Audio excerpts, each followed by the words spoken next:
Hello, hello. We're going to be starting soon. Batman, Batman.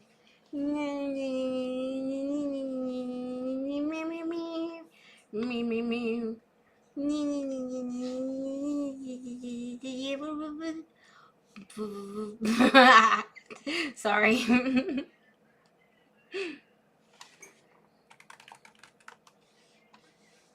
I'm just over here doing a little thing. We gonna start in like 5 minutes. I just want to do a little thing, get my little thing going, cause you know gotta do a little thing. What is today's topic? We're gonna be watching a video of this Dameon Huffman, who got caught by a 4-year-old. So fun, exciting, going to be a thing. Yes. Yes. Who? I don't know what his name is, but it's yeah. Oh well, I'll just go ahead and like get started. Caught doing what? Caught doing not good stuff. Hi. Hello everyone. I hope you are having a great day. A little thing. Caught doing what? Not so good stuff. He got caught being a bad person. And little kids are... You ever gonna break down the JFK assassination? Why? Why? Why is that a thing? I don't understand. A little thing. You dyed your hair? I did because it's interesting. I don't know if I'll cover it. Do you like it? Do you like my hair? It's different, ain't it? It's different, huh? I like it. It's definitely different. I'm streaming. Estoy haciendo stream. Because it's interesting.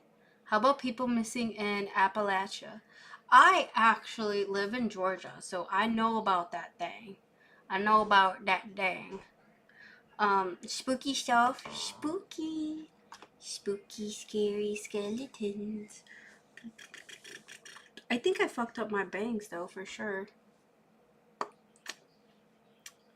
But like the people missing in Appalachia, I know about it. Yeah, there's some people missing, but there's like... It's said that the people that are going to be well, I actually don't know how many people are missing in the Appalachia. Hold on, let me see. You should dive. Yeah, I should dive into that. Hold on.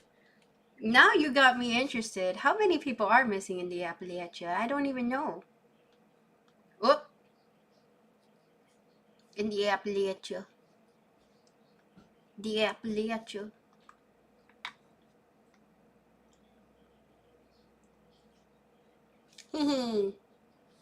Can you see my screen? Hold on. How many?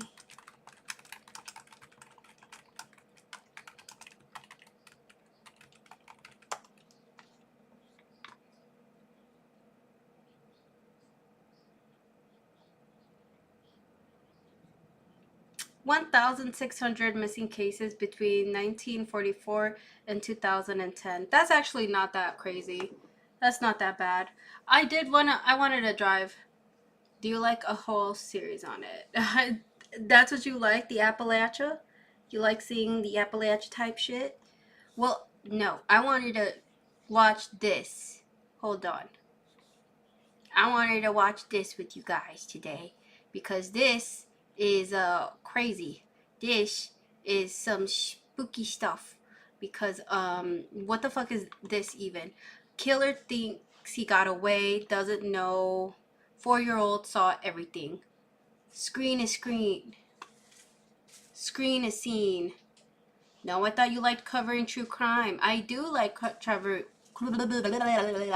do like covering crime, which is why we're gonna be watching the killer thing because this is literally 3 days ago. Ah, ha, ha. So we're gonna be watching this. We're gonna be watching this. I'm actually excited because I saw this and I was like, nice. And then I want to watch this as well, which is the dark truth behind drunk salarymen. It's not that popular, this video, but I really like learning about Japanese culture and just the other side about just the other side of the world. I like knowing what's going on. And this girl, I think she lives over there, so I think that'll be interesting to see. But yes, I wanna see this. I wanna see the spooky thingy kebab. I wanna see the spooky kebabbers. The guy who thought his 4-year-old didn't see schmeck. Though if it is too like P rated, I am not going to play it if it is too rated, because actually I found out as to why my TikTok got banned for, or not banned, but why I got restricted. And I got 2 strikes. I got 2 strikes on my freaking TikTok. 2 more strikes and then it's gone. So that's gonna make me really freaking sad if I lose my TikTok forever, because I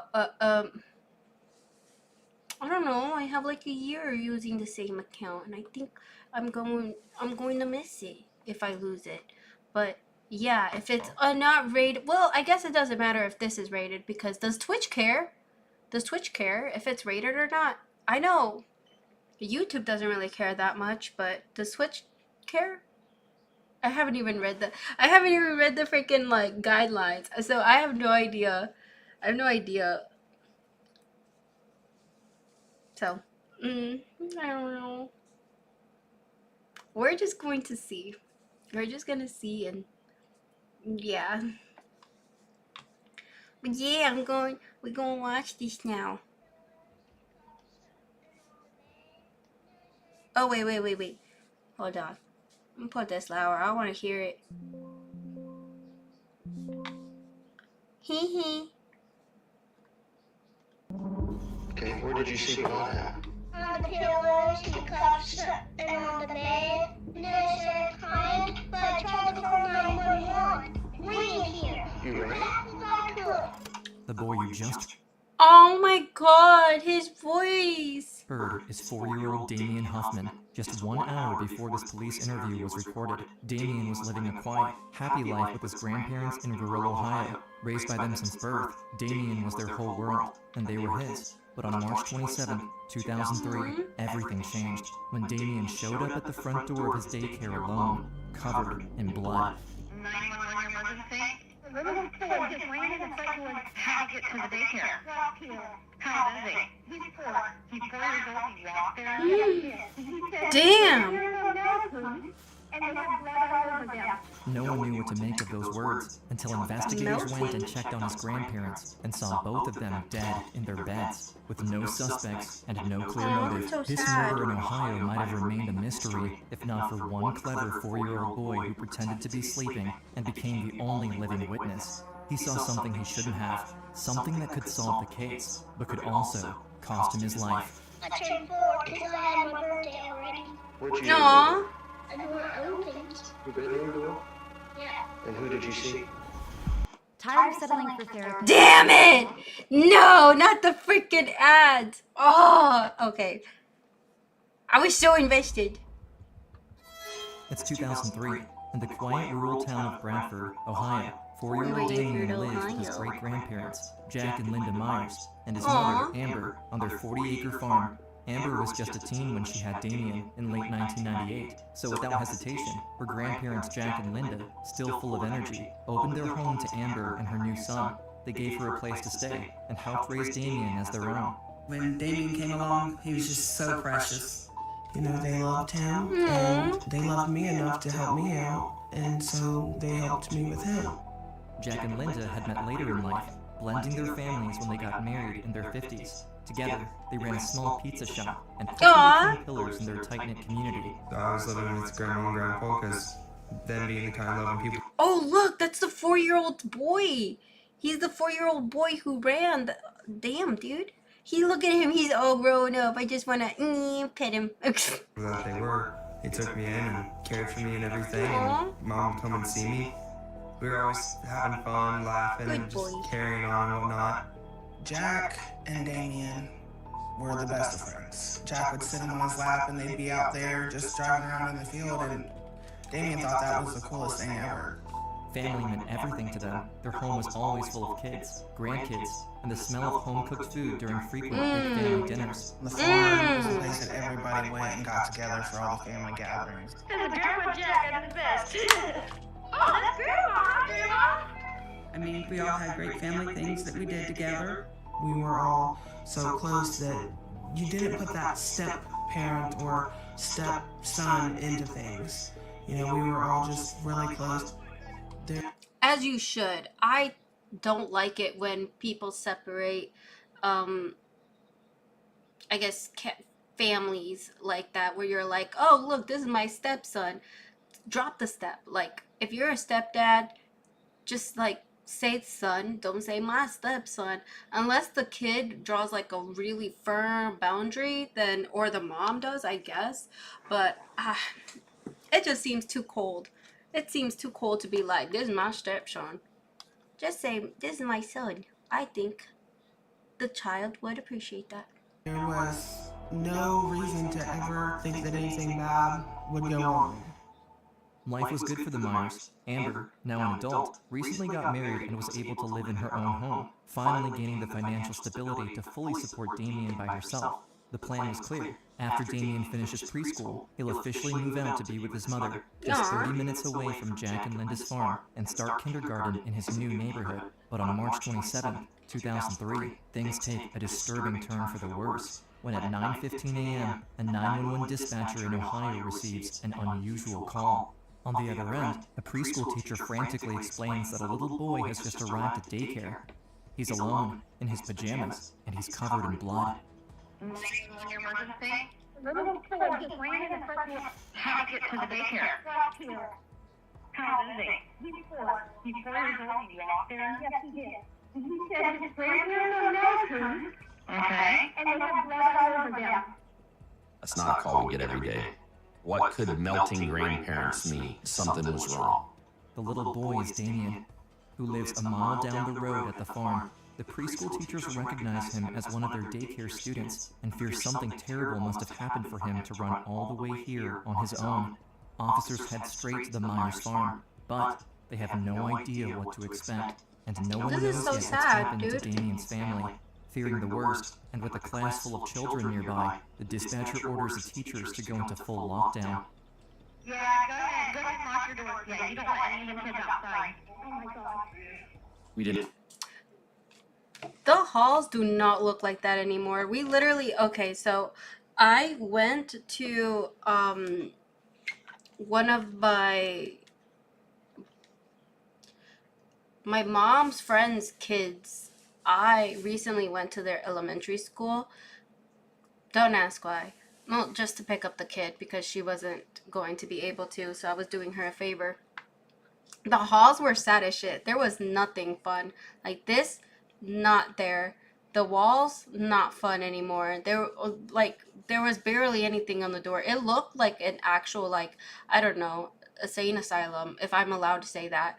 But like it did not look nice. It did not look friendly. It did not look welcoming. This still looks very vacant. Like, Go ahead and lock your doors. Yeah, you don't let any of the kids outside. Oh my God. We didn't know what we were dealing with. We didn't know if it was an injury or if it was an assault. Were there perpetrators at the scene? I'm just assuming worst case scenario. What was first noticed was the front door of the house was standing wide open. We tactically entered the door where we stopped, took cover, calling out, anybody home, anybody here, and there was still no response. The house is quiet, too quiet. Guns drawn, the officers step through the front door, slowly making their way through the kitchen. Then, they push open the bedroom door. Their worst fears are confirmed when they discover two bodies on the bed, not moving, and covered in blood. They're identified as Jack and Linda, Dameon's grandparents. Damn, dude. She has a... Oh. Oh, those glasses. Oh.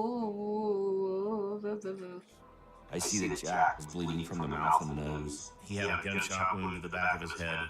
I could see that he had suffered significant blood loss. I checked him for a carotid pulse. He obviously wasn't breathing, and I determined he was deceased. Linda has suffered a gunshot wound directly to the face. Damn. And also to the hand. They both felt a little bit warm to the touch, which tells me it hasn't been days that they've been deceased. It's probably more like hours. Unsure if the killer might still be at the scene, officers quickly search the house, room by room. However, they confirm no one else is inside the home. The killer is still at large. Back at the daycare, Dameon is placed under the care and supervision of police. His safety is the top priority. With no killer in custody and police just beginning their investigation, everyone is a suspect, even family. It's not safe to let Dameon out of their sight. Meanwhile, more officers arrive at Amber's house with the heartbreaking job of giving her the tragic news about what happened earlier in the day. The detectives told me that they were no longer with us, and I was confused. Got a screenplay in your head, but not a... She does not look sad, dude. She does not look sad recovering. I mean, you know, talking about the story. And did they already clean the kid? Like, they said that he was covered in blood. Did they just, like... How? They didn't ask the kid? Said and Dameon too. Because the way that they worded it made me think my son wasn't here either. She does not look concerned at all. Put in a protective custody status, and he was hidden from all of his family members. Not knowing where Dameon was or how he was feeling, there was nothing I could do. To comfort my son is the worst feeling in the world. As Dameon remains hidden from his surviving family for his own protection, news of the sudden murders reaches the town and the surrounding Dark County, leaving everyone shocked. Nothing like this has ever happened here, and the oh, dude, look at those hats. Oh my god, leaving everyone shocked. Look at those hats. It reminds me of the Scary Movie hat. Oh my god, do cops actually wear those type of hats? I don't think I've ever seen that. They look like cowboys. Happened here, and the residents are on edge, wanting answers. The bodies of Jack Myers and his wife Linda were found murdered in this farmhouse near Gettysburg. Both shot to death, execution style. It's already made the news, and the people in the community think some monster's out there that has snuck into people's house and gonna kill them. It seems like the only person who might know what actually happened is a 4-year-old child, seemingly the only witness. But before sharing Dameon's side of the story, details from the crime scene and investigators are important to analyze. In some states they still Initially do. Really? Burglary gone wrong. Yeah, state this troopers. theory is quickly debunked after an initial review of the farm. We found money around the house. We found purses, credit cards, checkbooks. We found cash. We found electronics. Drawers had not been opened or looked into. Theft does not appear to be the immediate motive here. Whatever happened at the Myers house isn't a random act of violence. It's a premeditated double homicide. It's personal. It is not normal for a total stranger to just sneak into somebody's house overnight and murder somebody and walk out for no apparent reason. Yeah, state troopers. That would not scare me at all. I think I would be like, what the fuck? Why? That's so outdated. Having a guy with some dorky looking hat will not scare the shit out of me. Will not make me, like, you know, respect him. They should change that. They should change that. Why? Why do state troopers wear those funky hats? So the investigation is going to start to center around those that are closest to Jack and Linda.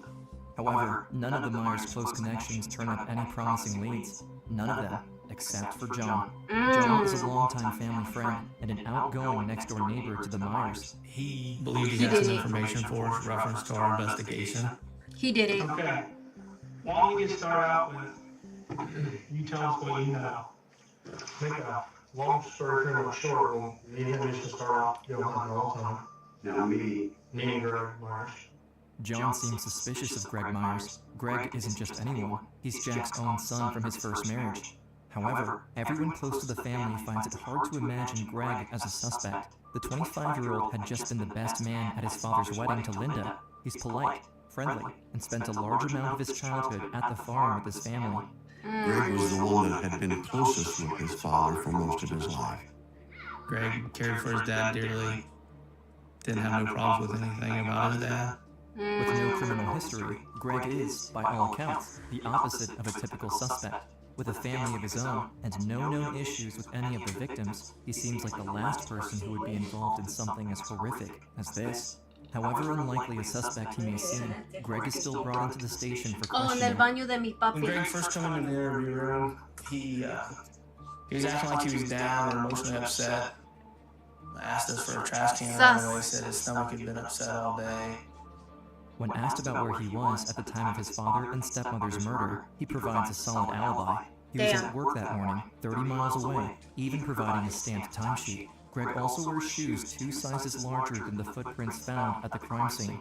Throughout the interrogation, Greg is cooperative and expresses a strong desire to help, even enthusiastically offering to take a lie detector test. Police were even personally allowed to search his home. Up to this point in the investigation, we had no information leading us to Greg. Although the current evidence seems like a dead end, 4-year-old Dameon, the young boy who ran to get help on the day of the murders, still has his side of the story to tell. Hell yeah! Just tell me what your name is. Dameon Huffman Myers. How old are you, Dameon? Smart little boy. Because I had my birthday already. Okay. In the early morning hours of March 27, 2003, Dameon woke up on his own. This was unusual, since normally his grandparents were there to get him ready for preschool. At only 4 years old, Dameon knew something wasn't right that morning. Worried he would be late for school, he made his way downstairs to check on his grandparents. I ran downstairs and went in the bedroom and I was trying to wake them up. Were they just laying there in bed, or where were they at? They was laying in bed, melted. Melted? Meet the new standards. The fuck? What do you mean by melted, little kid? Poor little man. Imagine you just like wake up one morning wanting to go to school and then you see a horrific ass scene. I hope that you would did he like develop PTSD or something? Like that's horrific. Scene was something no child should ever have to see, or should even have the words to describe. To the young Dameon, the I don't know, tragedy he's of his doing a pretty bad grandparents in front job. of him Melted? was impossible That's to make kind of sense wild. of. The only way he found to process it was to assume his grandparents were melting. The words he spoke Oh my left God, the stop it, detectives I take it stunned, back. having to take a few moments to collect their thoughts. As the full weight of what Dameon said began to settle in, the detectives knew what this meant. You saw blood? Yeah. Okay, where did you see blood at? On the pillows, and the cups, and on the bed. The little boy grabbed the tissue and attempted to tend to his grandfather's injuries, but it was too late. Stop! Oh my God, stop it. He tried to clean up. I mean, bitch, what is a tissue going to do? A tissue ain't going to do jack shit. But, oh, sweet little boy, at least he tried, I guess. I don't know. That's wild. Yo, grandma, grandpa, you look like you got a little something. Let me just, I'm sorry. Jack and Dameon were an inseparable duo, and Dameon knew his grandpa would never have given up on him. Neither would his grandma. Dameon decided to muster up his courage and do the same for his grandparents. And then I started crying, and I tried to call 911. The little boy grabbed the phone tightly and dialed 911, but nothing happened. The line was dead, silent. As it turned out, the killer had cut the phone lines to make sure no one could call for help. Dameon looked around the room, trying to find another solution to help his family. Remembering his daycare wasn't too far from the farm, he immediately headed out the front door and started to run. Over a mile down the road to his daycare, the one place he believed he could find help. With Dameon's recounting of the story, there's an inconsistency in his retelling versus the evidence at the farm. In reality, blood was also found in Dameon's bedroom. Either the 4-year-old is misremembering the events of that morning, or there's more to the truth that he hasn't yet revealed. They come up with a different approach to go through everything again. Using a bit of ingenuity, they craft the layout of the farmhouse with a model home and dolls, hoping the props will help Dameon open up further. They had little puppets of me and Grandma and Grandpa. I showed them what I did and what had happened. As Dameon acts out his movements around the house that morning, he revealed... I'm not gonna lie, he looks scary as shit. Hold on. Right there, he looks fucking scary, bro. He looks like one of those, like, dark-eyed children, man. Dameon acts out his movements around the house that morning. He reveals that, while he was asleep in his bedroom, before going downstairs to check on his grandparents, there was a stranger in the house. I was in bed, I was sleeping. I heard the door click. And so I peeked because I didn't want to get caught being up. I figured it was Grandma or Grandpa coming in and talking or something. With one eye opened, to his horror, Dameon realized that it wasn't one of his grandparents walking into his bedroom. It was a dark figure, a stranger, dressed in a green jumpsuit, holding a shotgun. I was absolutely terrified. I was scared. This dark green mass of a man pointing a gun. I just closed my eyes and eventually I opened my eyes to peek. And he was gone. Holy crap. What the fuck? Oh my god. No, that's scary as shit, dude. I might have like, I might have peed my pants. I don't know. I've never really experienced like what the closest thing I've ever experienced is something scary like at the edge of my room or at the edge of my bed is fucking like, I don't know. What is it called? Oh fuck, what is it called? When you like are sleeping. Oh my god, I'm so stupid. I don't remember what it's called. But anyway, that's as far as I've gone. Paralyzed? I don't fucking know. But that's as far as I've gone, like, to anything remotely similar. Oh my god. How the fuck did he stay still? This 4-year-old had come pretty much face to face with somebody that had just killed his grandparents. As it turns out, just 5 miles away from the house, in the Stillwater River, cops recover a 12-gauge shotgun, with the serial number sanded off to prevent police from finding the owner. However, it's very similar to the weapon described in Dameon's testimony. The forensic examiner was able to restore the serial number. Detectives review a local newspaper where people buy and sell firearms. There, they find an older listing for a shotgun that matches the exact model of the weapon recovered from the river and listed on March 25th, exactly 2 days before Dameon survives the murders. Oh, With this shit. lead, detectives are able to trace the ad to the gun's original owner. Went to the person's Oh, house damn. who sold the Winchester shotgun. I said, do you remember who you sold it to? His wife brings us a piece of notebook paper where she had wrote down the name Greg Myers. The name shocks the investigators. Since the beginning, Greg seemed like the most unlikely suspect as a close family member. Damn, look at that fucking face. Look at that fucking face. That evil fucking face, bro. Oh, shit. Evil ass bitch.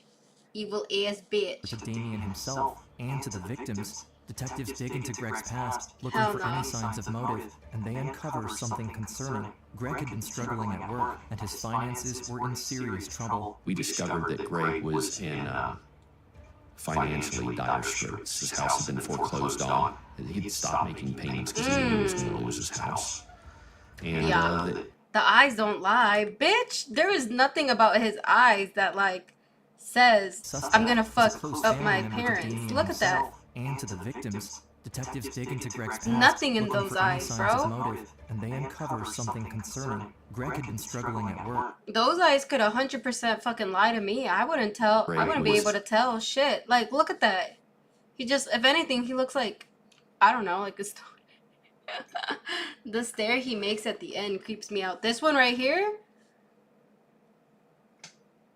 he just looks like he's like, I don't know. I wouldn't be able to tell.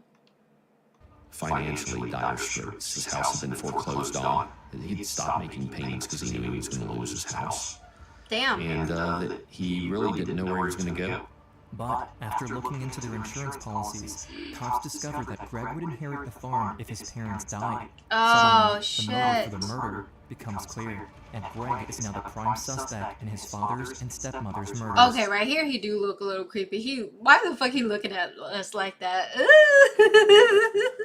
Okay, right there he do look creepy. Look at that, look at that. He got them weird eyes Only days there. after the murder, Greg is taken back to the station for questioning, this time with a more direct approach. They ask him about the will and the inheritance, pressing him on whether his financial trouble could have played a role in his parents' deaths. Greg is calm, but the tension in the room is clear. The You broke detectives are it. determined to find out what really happened. You know you're holding some stuff back. You're trying to be as honest as Liar! Greg, I don't think you are. I really don't. Okay? But I really think you know something about this, and I really think you have knowledge. You do. No, You do. no, I do not. I know you asked people for a gun because you want to kill your dad. Okay? There's a 4-year-old boy that's seen this. Okay? You didn't hurt him. So you got something more. With only circumstantial evidence. Ooh, right there, yeah, look at that. Right there, hell yeah, he looks, ooh, you fucking hooligan, you shit. Who the fuck kills their parents, man? Or is it their parents or, yeah, it's their parents, right? It was his parents, his grandpappy. Right there, he looks fucked, bro. Pointing to Greg, though, a first-degree murder charge Big was grandma tough to prove killer. in court. However, upon later searches of the river where they had uncovered the shotgun, comes something even more disturbing. A suspicious, floating trash bag, tied shut. Inside the bag is one item perfectly matching Dameon's description, a green jumpsuit. The bag also contains more damning evidence. Latex gloves with a fingerprint on it later matched to Greg, 12-gauge slugs exactly like those used in the murders, and tennis shoes 2.5 sizes smaller than Greg's feet, but exactly like the footprints found at the window where the killer entered the farmhouse. Sergeant Mark Whitaker called and informed me they Damn, made look at that arrest dog. and that it was Greg. And I just went to my knees on the kitchen floor. I switched from due dates to due. Look at that dog. Look at that fucking hooligan. Lock his ass up. Lock his ass up for life. Poor grandma, poor grandpappy. And I cried my eyeballs out because I was so close with him. See, this is the appropriate reaction. Linda, like, you know, the other girl who has the kid, bro, she was just like, you know what I mean? Like, she has the appropriate reaction that I would assume. That hit me like a rock. I just couldn't wrap my head around him of all people. I just didn't believe that. Nah, bro, he looks like that father that would eat all the fucking food at a family function. I could do that. Okay, I'll In stop. April of 2004, Greg Myers Damn. goes on trial for the first-degree murders of his father, Jack, and stepmother, Linda. Despite the overwhelming evidence against him, Myers pay his pleads house. not guilty. His entire family Not filled the courtroom. guilty? Sisters, brothers, and family friends who had once Damn. gathered for joyful family occasions. Now, they sat in shock, Right. witnessing the man they thought they knew on trial for murder. Seeing Greg, he didn't show remorse for anything. He didn't Yeah, bro. look at any of us. On April He didn't look 27, like he gave a 2004, after just a few hours of deliberation, a Dark County jury found Greg Myers guilty of 2 counts of aggravated murder. Greg Myers is sentenced to 2 life terms without the chance of parole. It was hard because I still couldn't believe that it was Greg. I still felt like there's no way sometime I'm going to wake up from this dream. I just never would have thought he could do anything like that. To know that he did this, all out of greed, that cuts like a knife. Why does he look like that? Oh my god. And he looks, but he does look like he don't give a fuck. He looks like he does not care. But, mouth breather, close your fucking mouth. It was terrible, and I hope he regrets it a lot. He deserves to be there for the rest of his life for taking them from us. Homeboy have no Myers neck. convicted, Oh, injustice fuck, following. dude. President did not do him good. Holy shit. He served, Dameon's long nightmare finally comes to an end. During the investigation, Dameon was kept from his mother, and with his grandparents gone, it was difficult to stay strong, but detectives worked tirelessly to uncover the truth, save Dameon, and make sure his family got justice. The 4-year-old showed immense bravery for such a young boy, inspiring everyone around him. Dameon was able to reunite with his mother, Amber, and in a bittersweet turn of events, fulfill the plan she had made with her family that same year of the murders. The little boy finally moves in with her and starts kindergarten at his new school, supported by the loving memory of his grandparents. I was finally able to get Dameon back home. I can't put into words what that was like. I think about this boy every day because it's just one of those cases that you can't dismiss it out of your mind. Dameon now is 22 years old, and he's Oh doing shit, amazing. he looks like that kid from Home Alone. Like the actor? He looks like that kid, man. I mean, well, he looks like that guy, dude. Oh, he is not aging well. Fuck Dameon. Fuck Dameon. He did great in school. He's Good for him. grown up to be a hard-working, great young man. We're all proud of him. We all love him very much. Good for Jack him. and Linda were the heart and soul of the family, the glue that blended their family and kept them united. In their own He way, does, they found right? strength in each other, a love and closeness that doesn't always follow the rules of a typical family, but still holds throughout time and any adversity. The Myers legacy lives on through Dameon himself. Now a young man, he carries forward the love, strength, and spirit his grandparents instilled in him. Despite the darkness of the past, he honors them with every step, making his family proud. Mmm. Hey, it's Tony Robbins. Damn, that's kind of wild. Holy shit. Pobrecito. Literally got his fucking parents taken away from him just because of greed. That sucks. That really sucks. Poor little kid. Now he gets to look like the Home Alone actor. Oh my god, cooked. Fuck, man. Now that's dark. I'm so sorry.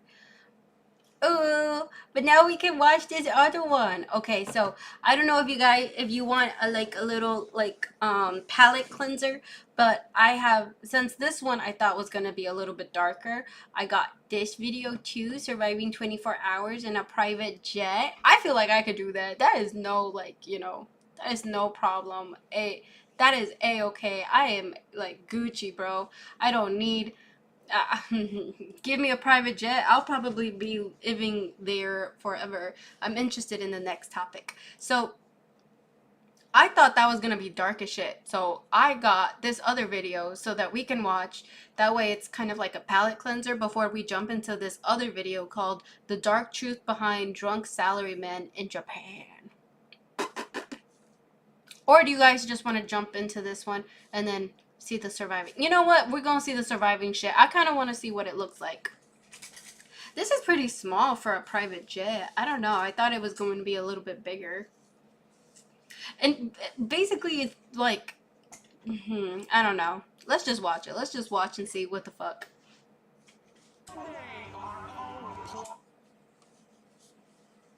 Oh.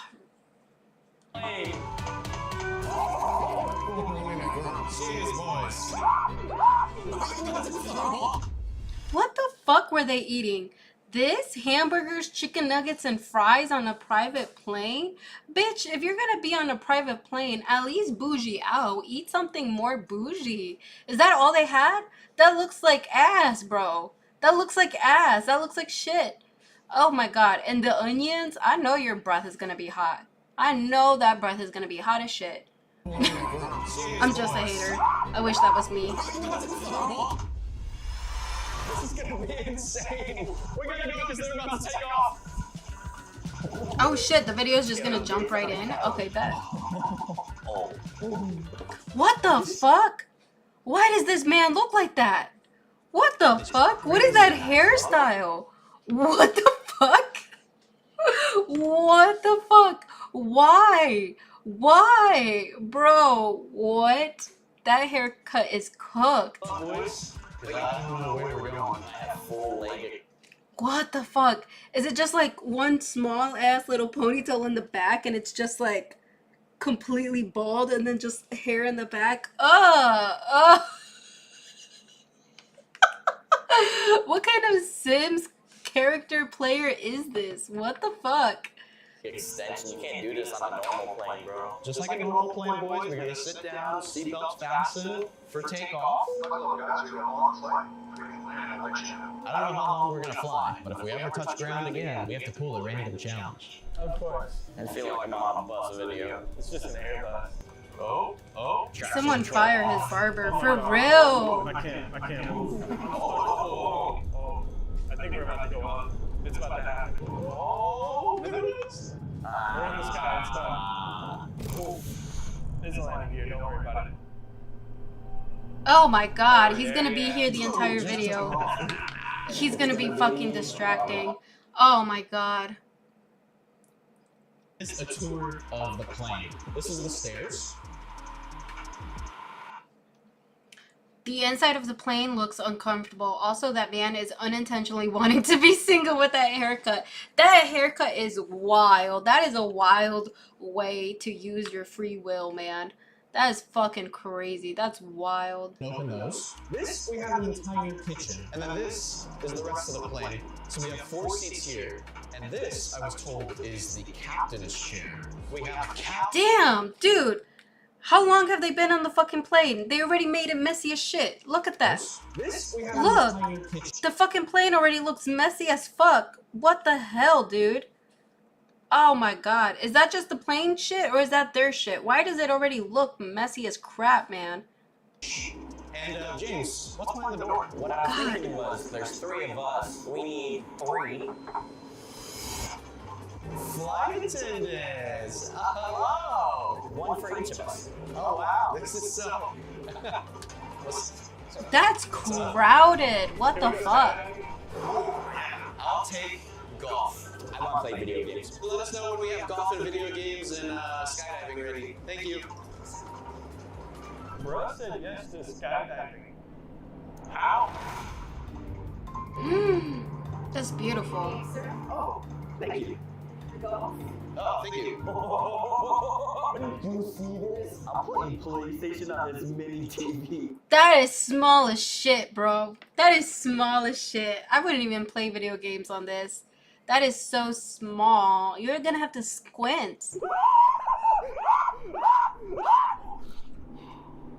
Oh, heck no! Skydiving on a plane's not it? No. Alright, that's fair. Alright, if you guys don't mind, I'm gonna hit my first shot. I bet the pilot could do better than you. I think the plane is still going up. Oh, let's go! Big that screen, James. Big enough for split screen. I'll turn my controller on. Oh my god. Which one am I? Oh my god. Oh, wait, stop. His fucking hair is going to be so distracting. I can't. This is gonna be the entire, he's gonna be in this entire fucking video. Oh my god. Okay, I'll stop hating. Spam key. I have no That idea tiny ass screen, bitch. There's no way that was us. That was the loading screen. I told you. Dude, we can figure out how to put it on the big screen and that would be chill. If we could figure that out, that'd be awesome. Ooh!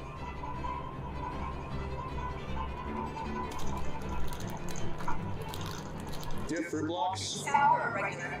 I'll take sours. They were so nice with those snacks. Bitch, my fat ass would grab all of them. I'd just be like, give me it all, babes. I mean, it's a private jet. You might as well fucking, like, you know. I've never felt this level of luxury in my life. It's like too good to be true. I want to like pinch myself because I think I'm dreaming. And we're going to be on this thing all day. What? I know that plane is gonna smell like ass, bro, at the end. Yeah! Yo, we on a PJ right now. We on a PJ right now. Sorry. For your troubles. Yes, we are. Snack I got from the PJ. Yeah. We just can't get rested around here, can we? Oh, yes. Oh, yes. Oh, shit. My bad. My bad. My fault. My fault. But look, his fucking ass. Pull that shit up. Is he wearing it backwards?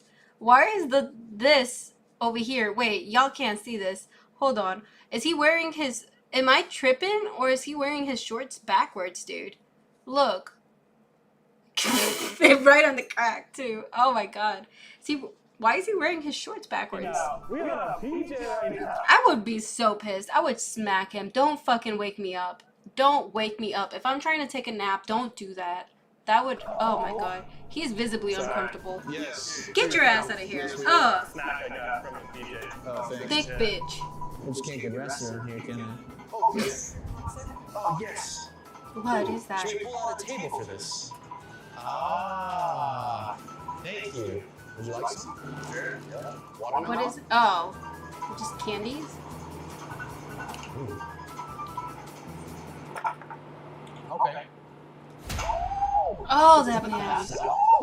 That one was. Yeah. Well, let us know if you guys think sour fruit blocks is actually sour. You guys can get them by clicking the link in the top of the description. Look at what they did to the bathroom. Jordan, come here. Refreshments. Yeah. Let me see what we got here. I'll take one of these. And I'll take one of these. Thank you. Go check out the bathroom, bro. You got chocolate? Go check out the bathroom. Yes. Oh, I knew there was chocolate. That's chocolate from the bathroom. Is this thing to eat? Alright, boys. Are those people going to be like... They gave the wrong people a private jet, right? I would not. Like, oh my god. They are so annoying.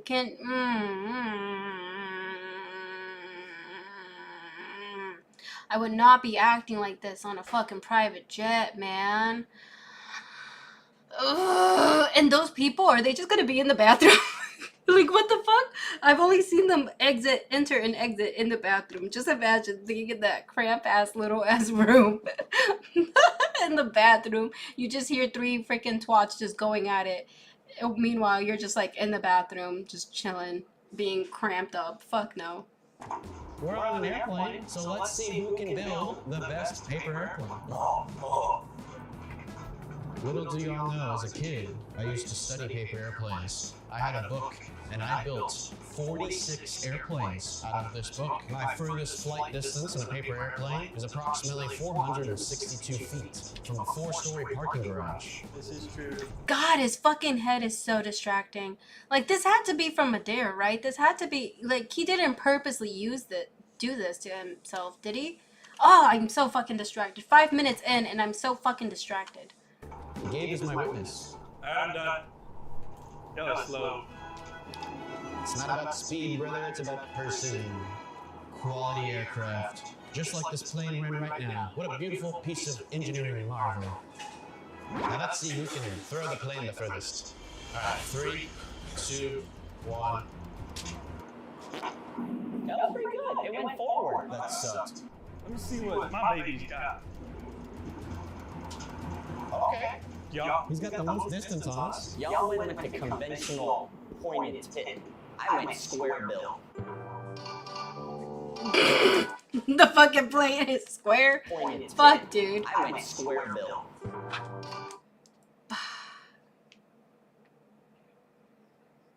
Let me not say anything, dude. Let me just not. Give it a throw. Alright, you ready? Your plane turned around in the middle of the air. That's that dad plane. That's that. I'll turn this plane right back around. Yeah. Shut up. I got kids in the back. Can I get a bathroom chocolate? Modification. Yeah, I would do that shit too. I don't blame her. I think we suck at making paper airplanes. But 24 hours stuck with these people? No. Probably the pilot of the plane. That would make a lot of sense, honestly. You guys want to make a paper airplane? No, that's not us. We just figured like the people flying the plane would make the best paper airplane. This is going to be the best paper airplane. He's going to launch it? He's going to launch it. Yeah! Here he goes. Snap. Oh, That scares me because if he's flying this thing and that's what his throwing abilities, We might not survive. I got one more paper airplane, and this one has actual engines. Why don't you give it a throw? I'm gonna power it up. You ready? Oh. Oh, snap. It's leaving my hand. Give it a throw. Alright, let's do it. I'm ready.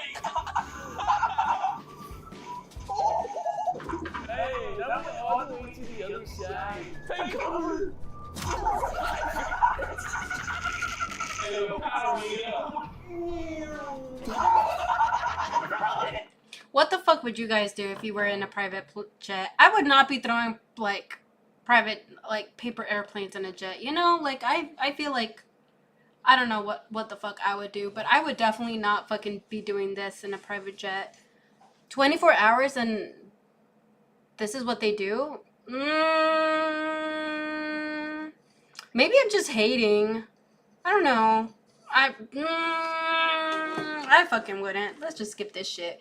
Is that all they do? Fucking throw paper planes for the rest? Like, oh, there we go. The food. 5-star day. Ready at your service. Thank you, sir. Very nice. Very nice. Oh, dude, look. Of course it's golden. Why would it not be? For the first round, we're going to start with a good cup of French fries. French fries on a Not what they're doing, right? Snap, this is fancy. That is not fucking fancy. Fries in a cup, bitch. That is not fucking fancy. Like any sauce, sir? Cheers. I'll take some ketchup. How about its legs? Does it have any legs? Ketchup, sir. Thank you. Alright.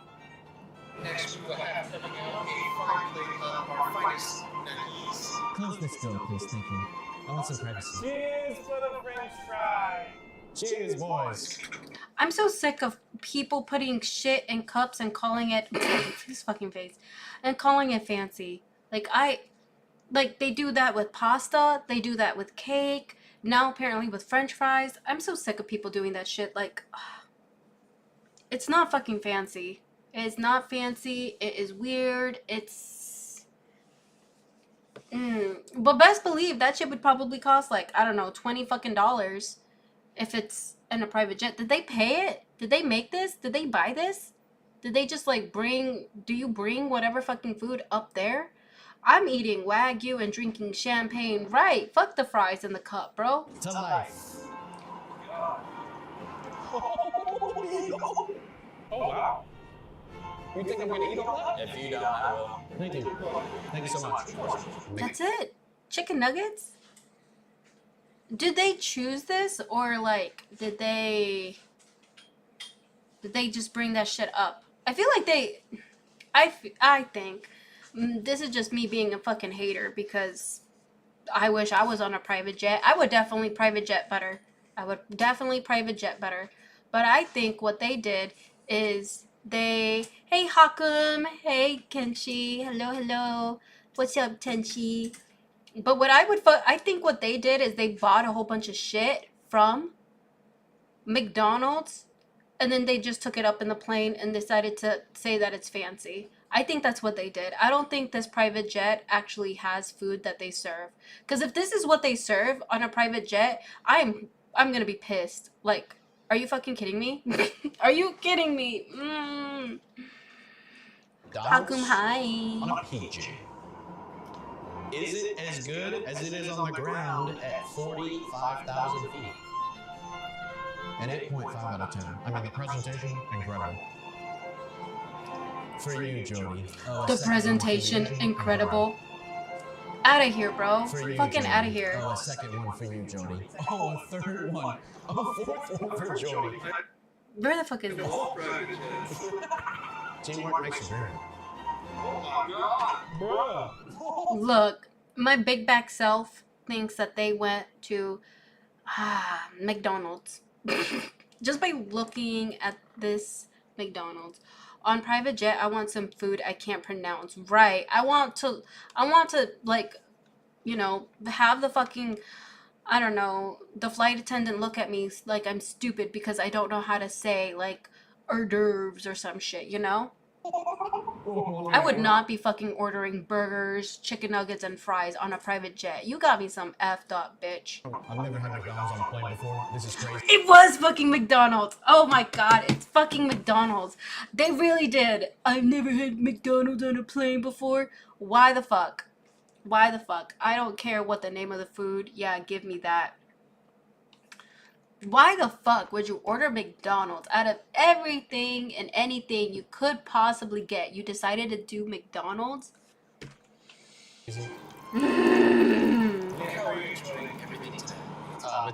good. Very good. Just sit down. It's fucking McDonald's. I don't know, boys. This life be hitting different. They added a shit ton of fucking tomatoes and onions, though. God damn. I know his breath is hot.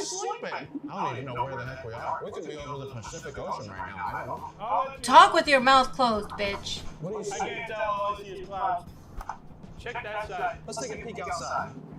You guys recognize any of this? Oh, yo, there's mountains. We're at the application mountains. There's mountains below us with snow on. I see the abominable snowman. Oh, dude, there's frost on my window. That's pretty crazy. We've been on this plane for probably 5 hours now. I mean, so far our life is great. I could spend days on here. Days, weeks. I could. Fuck no, dude. I already know that fucking jet smells. Look how much fucking food they have, dude. Look how much McDonald's they fucking have. I know that shit is probably stinking up the plane. It probably smells like farts. 100%. Their food choice is as bad as their haircuts. Yes! Period, bro. Period. Yes. Literally. Actually, dude. Actually. Oh my god. Oh, thank you. That dude looks over it too. Look at his face, man. Hold on. Look at his face. He's over him.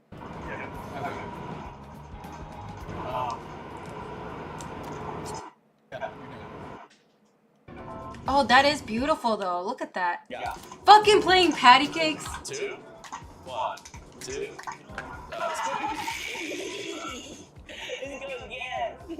Gabe, why don't you go to the bathroom with the bathroom attendant and What the fuck was that? What the fuck was that? Shut up. What the fuck was that? What was that? What was that? He literally went, let's go again. Stop. What the fuck? 1, 2.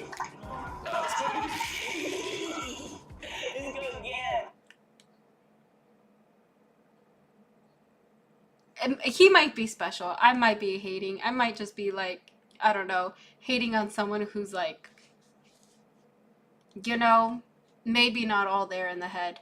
I mean, clearly, obviously, right? No pun intended.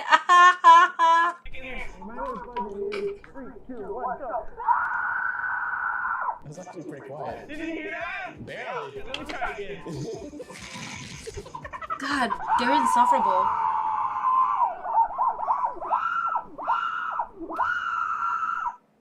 Stop. Oh my god, I have a fucking headache, man. 11 minutes in and I have a fucking headache from these bitches. What the fuck? Yes, how can it get better than this? We have a game of Twister. A game of Twister? No, please, set it up on the back. Twister!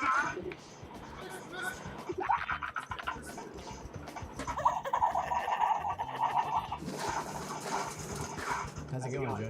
Doing good. How are you? Just chilling, dude. I feel so zen, so nice. Oh, is that the pilot?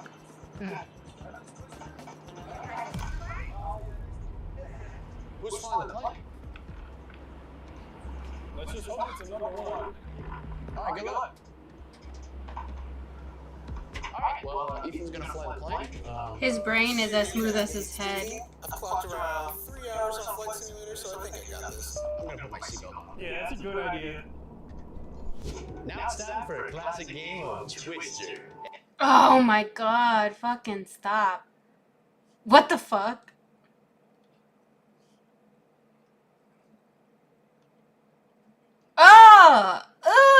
Dude, what the fuck? Why? Why would they include this in the shot? Oh my god, okay. I mean, to be fair, I guess I am, like, you know. What the hell? Stop! Go back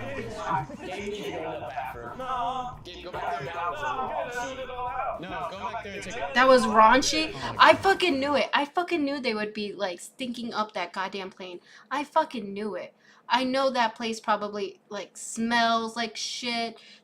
They look like they would stink it up, bro. I need a nap.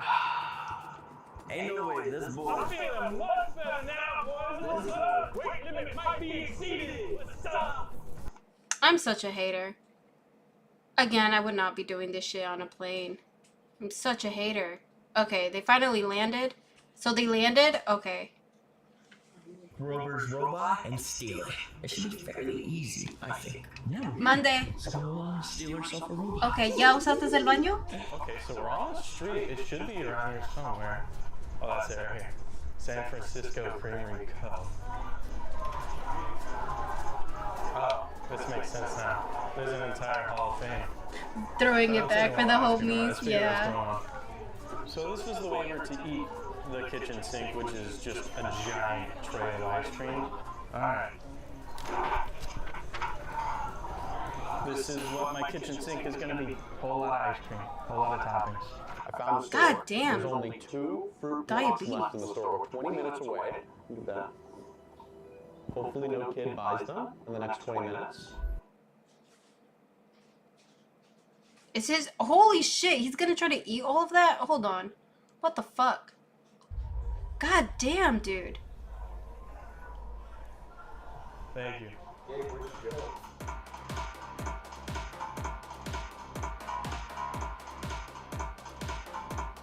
Where did they even go? I have no idea. I think this is coffee. See, this is why I don't like men with beards. Because look at this, man. He looks like he got shit all over his beard. I don't know. It does not look good. Look, he already got something in the beard. Look. Right, This is boys, why I don't like we're men gonna with beard. plug a fruit plug. 30 minutes out. Should be there soon. If this location doesn't work, I'm gonna have to forfeit. We're just try all the flavors. You know? See, look, you already got some shit on the beard. That's why I don't like it. Okay, I'm skipping. They gave me a headache. Their food choice pissed me the fuck off. Like, I couldn't with that guy's fucking hair. I can't. There's different ways to use your free will. That ain't one of them. That is not one of them. I feel like a bird can lay a nest in that beard. Yeah. Oh, well, I'm gonna watch this one now. Japan. But this is also Japan. What is happening here? You're witnessing the aftermath of Japan's nomikai culture. The word nomikai is formed from the word nomi, to drink, and kai, session. Put together, Nomikai. it means drinking party, and it's core to Japanese culture. But nomikai culture has a dark side, and these problematic parts have recently come under fire. To understand why, we need to first know what even goes on at a nomikai. Like, seriously, what is happening to Japanese salarymen to come out looking like this? Damn! Where? Damn! They get fucked up, dude. Look. Oh my god. Damn. Oh, hell no. What the fuck?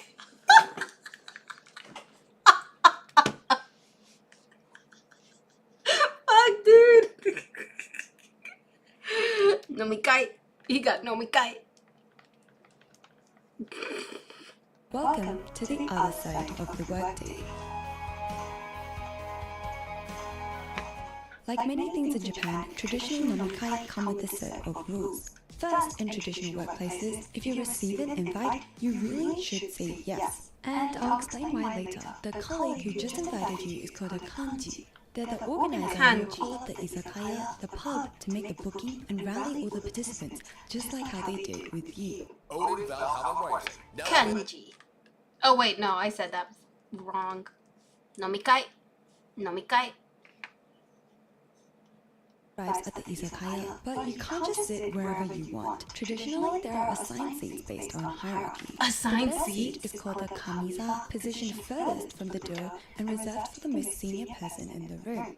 The worst seat, called the shimoza, is usually closest to the door, and junior staff members or newcomers will be seated there. This is because what the fuck? they're closest to the door.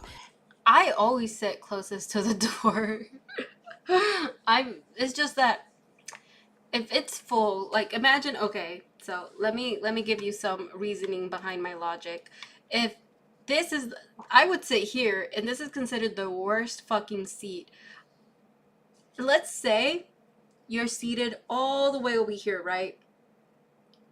I don't know if it's because I'm self-conscious or what the fuck, but I would feel very conscious getting my ass up from here and then walking all the way over here. Like, I feel like people would fucking either stare at me, do a goofy ass fucking walk. Because if you sit down for a long period of time, your legs will feel, I don't know, like smushy, wiggly, or I don't fucking know. But I just feel like I'll have like a weird ass fucking walk if I've been sitting down for so long. And I have the potential of bumping into people, so. And junior staff members or newcomers will be seated there. This is because historically the position closest to the entrance was most vulnerable to enemy attacks. Once everyone is seated, we can get enemy attacks? God damn. The drink started. Common courtesy is to order something that can be served fast, like beer, because everyone only starts a drink once all the drinks have been served. After a toast, usually from the most senior person, the kanpai or cheers comes out and so begins the drinks. Throughout the night, the or juniors must keep an eye on how full everyone's glasses are. Once they are empty or near empty, the kohais should read the room and proactively prepare drinks for their seniors or senpai. So, as the night progresses, you start to feel the alcohol, but your glass keeps getting filled up, and it's really hard to say no. As Finnish researcher Juha Partinen writes, refusing an offer to drink is bad manners, requiring profuse apologies if one really feels it necessary to do so. As such, sometimes it's easier to employ more subtle strategies. Rather than bluntly voicing out a no, anthropologist Harumi Beppu, in his 1974 paper, describes one such way. If a guest has had enough sake and wants to accept only out of politeness just a little more but not a full cup, then before the cup is full, he must move the cup higher and higher to prevent pouring of more sake, whilst mumbling something to the effect that it is enough. A good Japanese host is not one who necessarily respects the other's wishes. He is more concerned with forcing his hospitality upon the guest. He is sounds Hispanic. I feel like this is some shit that we Hispanics do, bro. Like, this is gonna sound so bad, but I know that when you go to like a Hispanic or Mexican party, this isn't just like just Mexican, because my neighbors are fucking Colombian, bitch, and let me tell you, they will continuously make you drink, man. So I don't know. I don't think this is just a Japanese thing, bitch. I think this is worldwide. Something my tia does. Yeah, fucking alcoholic tia. thus prepared for the contingency of the guest attempting to refuse the offer by raising the cup. The moment he senses this defense strategy of the guest, he counteracts by holding the bottle higher and higher. Oh, what the fuck? At precisely the same speed as the guest raises the cup, so that he can keep on pouring sake. To do this, and to do it without spilling a drop, especially after both parties are intoxicated, is no easy feat. Who knew drinking could have so many strategies involved? This just goes to show just like finger the cup, bro. To drink even when you've had enough. Excessive drinking at Nomikai has been linked to diseases, including liver disease, cardiovascular problems, and alcohol dependence. Beyond physical health, these after-work gatherings can strain family and social relationships, as employees often spend long hours with colleagues instead of being at home. These are just some of the well-documented consequences of this tradition. And keep in mind, a lot of the employees there drinking don't have a choice. So why exactly do Japanese people have to go? To answer this question, we have to go... Why does he look like that? Oh my god. Come scratch my belly. Rasgame, ándale. He's scratching his titty. Back in time and understand first Alcohol's significance in Japan. Alcohol has long been woven into the fabric of Japanese culture. In the history of the Kingdom of Wei, the earliest known Chinese text to reference Japan, Japanese people were described as being fond of liquor. Sake, Japan's most iconic liquor, is believed to have been first brewed over 2,000 years ago, around the same time rice cultivation began in the region. Sake quickly became the drink of choice and took on deep spiritual significance. In religious ceremonies, it was first offered to gods before being shared among people, symbolizing a sacred bond between the divine and the mortal. What the fuck? Their Jesus would get it on. Their, like, gods would get it on with alcohol? That's wild. Well, I mean, the blood of Christ is wine, right? We're all alcoholics. During Japan's feudal era, alcohol consumption was marked by class divisions. Aristocrats enjoyed refined sake in elegant settings, while commoners restrained by poverty brewed their own and reserved it for festivals or special village occasions. These consumption habits would all change though with the industrialization of Japan during the Meiji period. The rise of large-scale breweries made alcohol widely accessible in Japan, and so alcohol became not just a ritual brought out for celebrations, but a routine. With greater urbanization, rural gatherings became less of a thing, but its spirit lives on in modern-day Japan through company drinks. Whether it's celebrating the end of a year, the end of a quarter, or just getting through another week, drinking has remained a key way for Japanese people to connect. Speaking of connection, damn! Jump scare. So if I wanted to connect the data here, 어떻게 해야 할까요? Well, UBG has us covered. UBG is an app of Nah, girl, we are skipping that. Now that we have a sense of alcohol, you getting paid. I ain't getting paid for that. That's not. We ain't doing that on my watch. Not on my dollar. Significance to Japan, we can start to unpack why nomikai culture. My favorite sake is Modelo. Down to both internal and external factors. I don't even like Modelo. Let's take a look at internal factors, what you want and what people want from you. I mentioned before that it's hard to reject a nomikai invite, and that's because in Japan, drinking is not just about the alcohol, it's about building relationships. That's because Japan's society is quite reserved. There are... I do not want to build relationship with all of my, like, co-workers, bro. Like, I don't care how cool you are. We're co-workers. I think it's because, like, over here, we have more of a, I don't know, but I don't work to live. And when I clock out, I'm done. I'm done for the day. I am done, baby. I'm not trying to do all that now.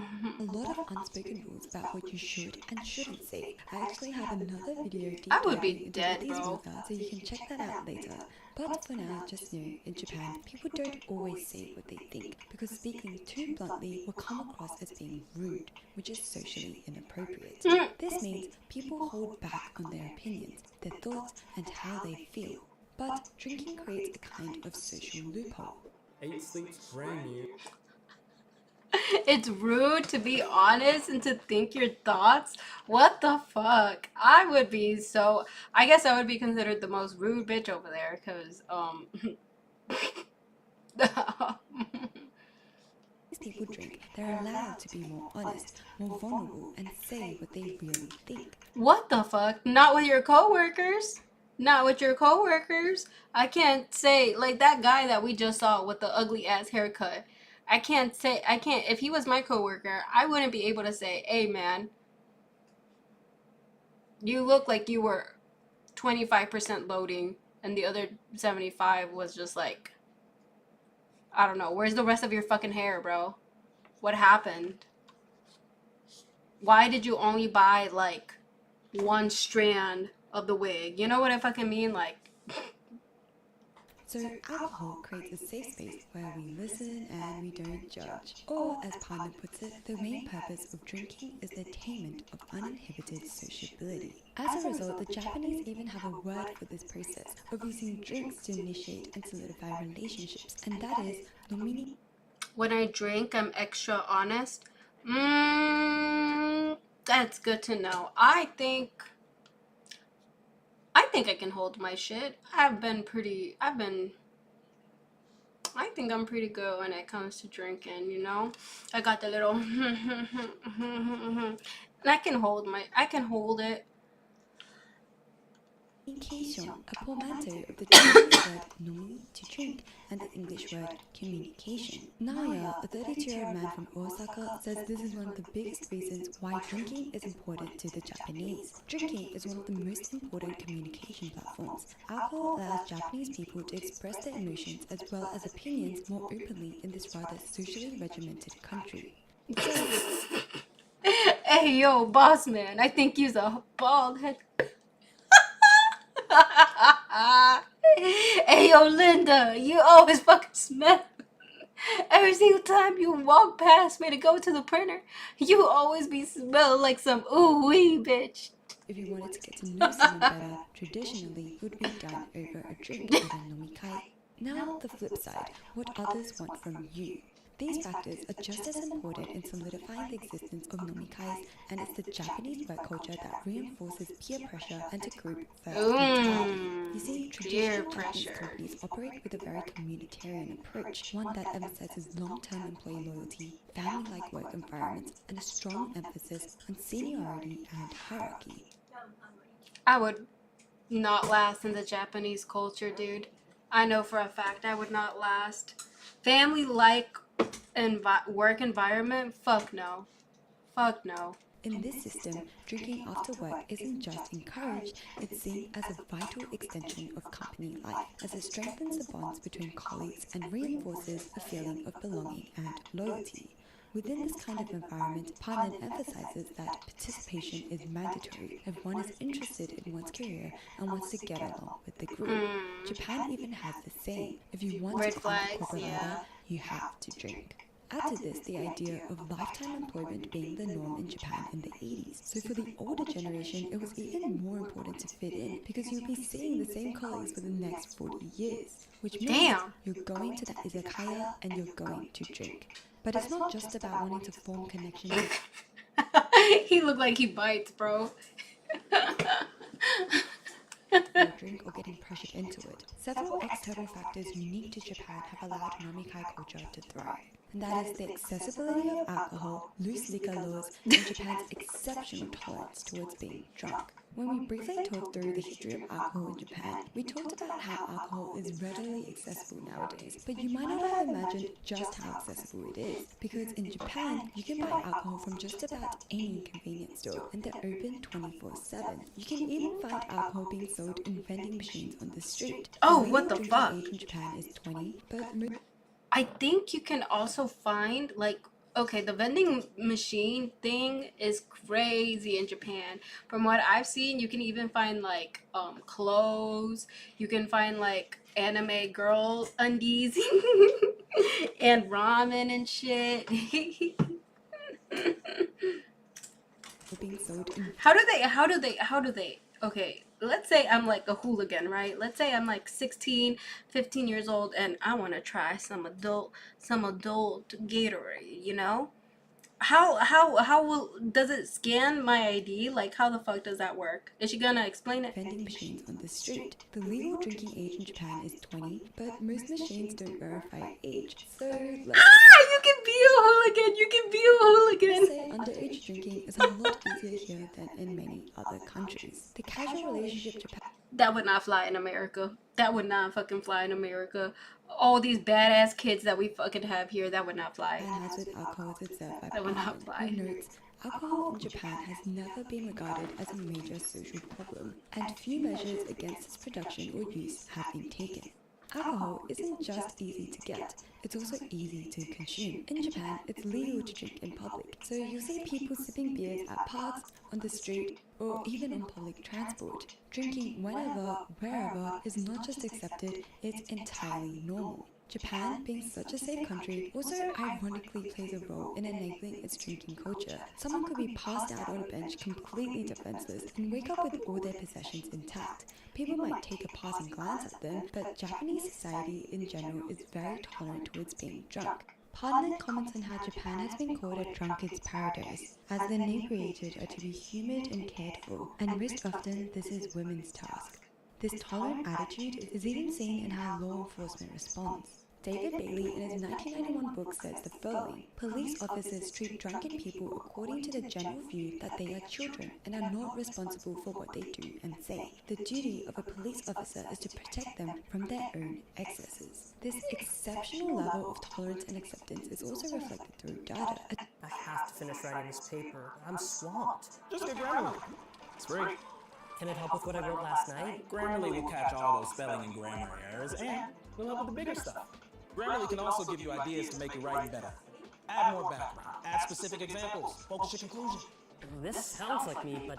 Oh shit, I'm back, my bad. 2013 Pew Research Center survey asked people around the world whether they saw drinking alcohol as morally acceptable, unacceptable, or not a moral issue. Japan... It depends. If you drink, just to have fun, occasionally, socially, I think that's fine. But alcoholism, you know, when you addicted to the adult Gatorade, it's not good anymore, you know?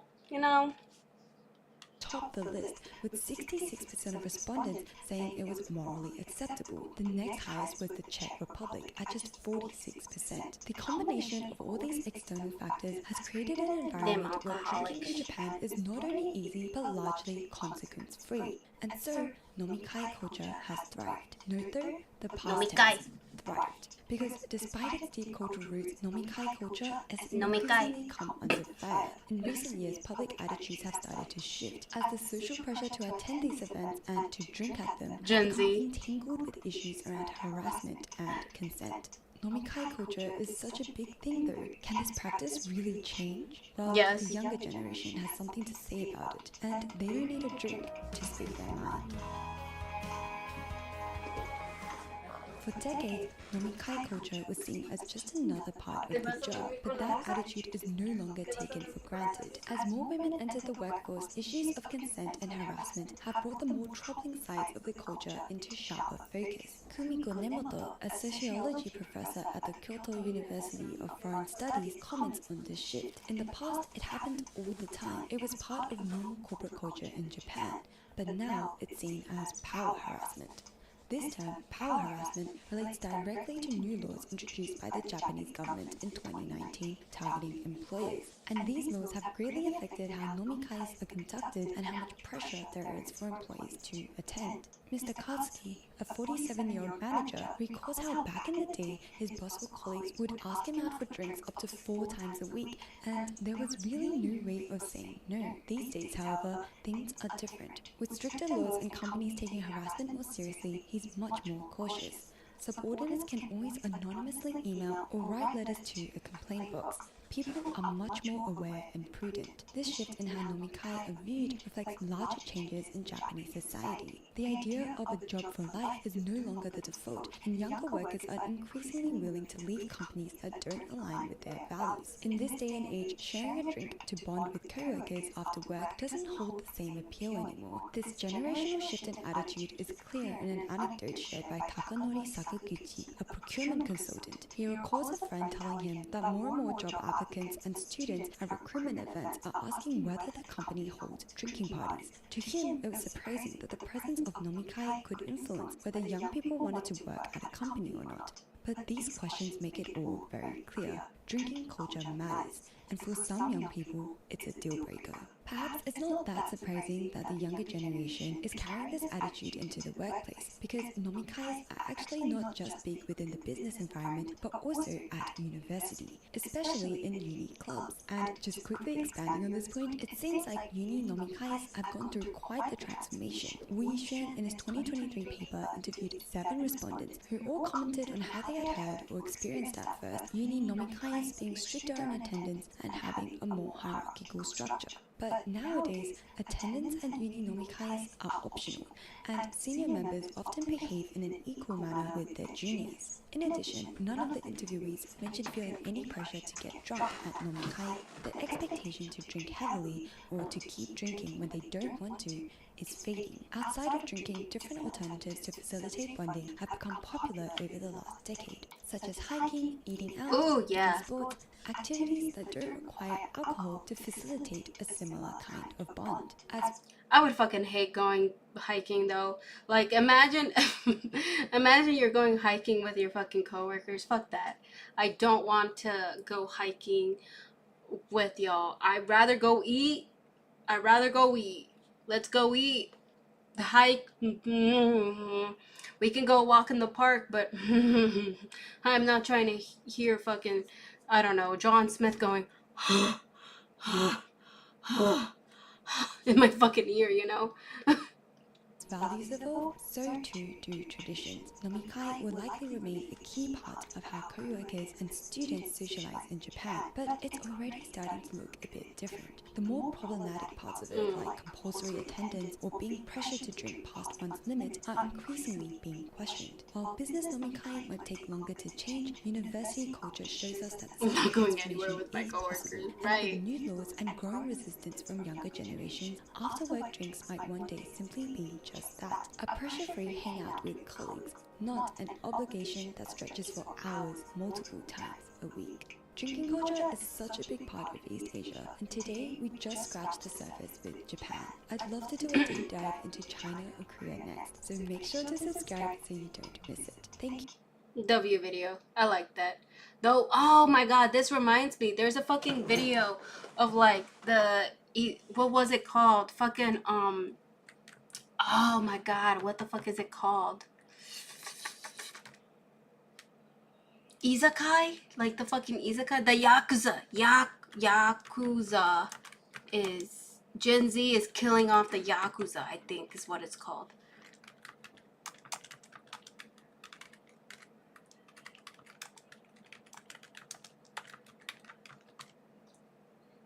Yeah, I watched this one, but it was so fucking good. It was a good fucking video, man. He doesn't have that many that many followers, but look how many views. I was like, goddamn. Are dying. Gen Zs are killing them. Now that sounds like a crazy thing to say. The Yakuza are, after all... What the fuck is that fake? That picture. Is this them supposed to look menacing? Shut the fuck up. Look at that.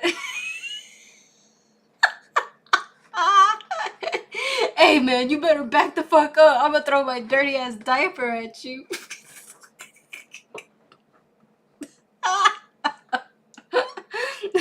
Don't make me throw my piss-filled diaper at you, man. Back the fuck up. Fucking goo-goo gaga, bitch.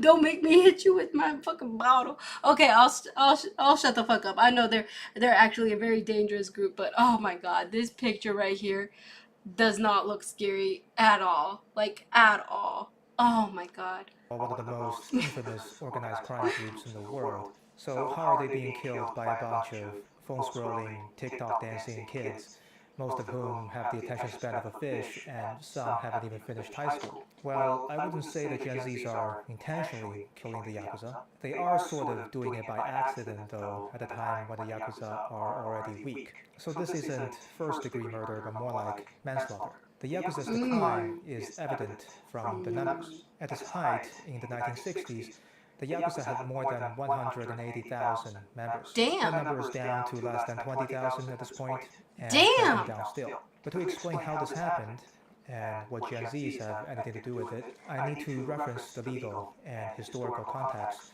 that led up to this. The Yakuza are Japan's most well-known organized crime syndicates, similar in function to the Italian mafia or the Mexican cartels, but with their own distinct cultural and operational differences. For example, the Yakuza have operated openly for much of their existence. They register businesses, maintain offices, and publish contact information. What the fuck? They're entrepreneurs?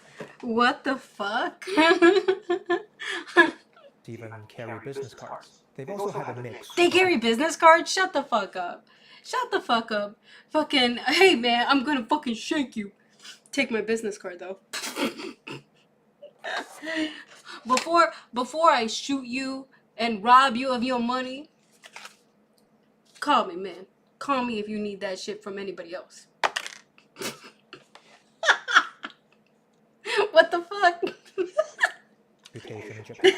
To some, they seem like chivalrous outlaws, groups that, at least on the surface, protected the weak, upheld local order, and lived by strict moral codes. They even have a history of helping out their community at times of crisis, like how they helped to deliver supplies and They are other not comparing disaster this to the relief cartel. efforts during the 2011 earthquake and tsunami. This is probably why Japanese societies have partly tolerated their open operation for some time, but there is no denying that they do break the laws. Depending on the Yakuza groups, they may profit from extortion and loan sharking, to scams and political corruptions, to drugs and human trafficking, to even assault and murder. And as such, I thought they did more like prostitute. I mean, didn't they help with the red light district? Isn't red light district just like basically Yakuza people?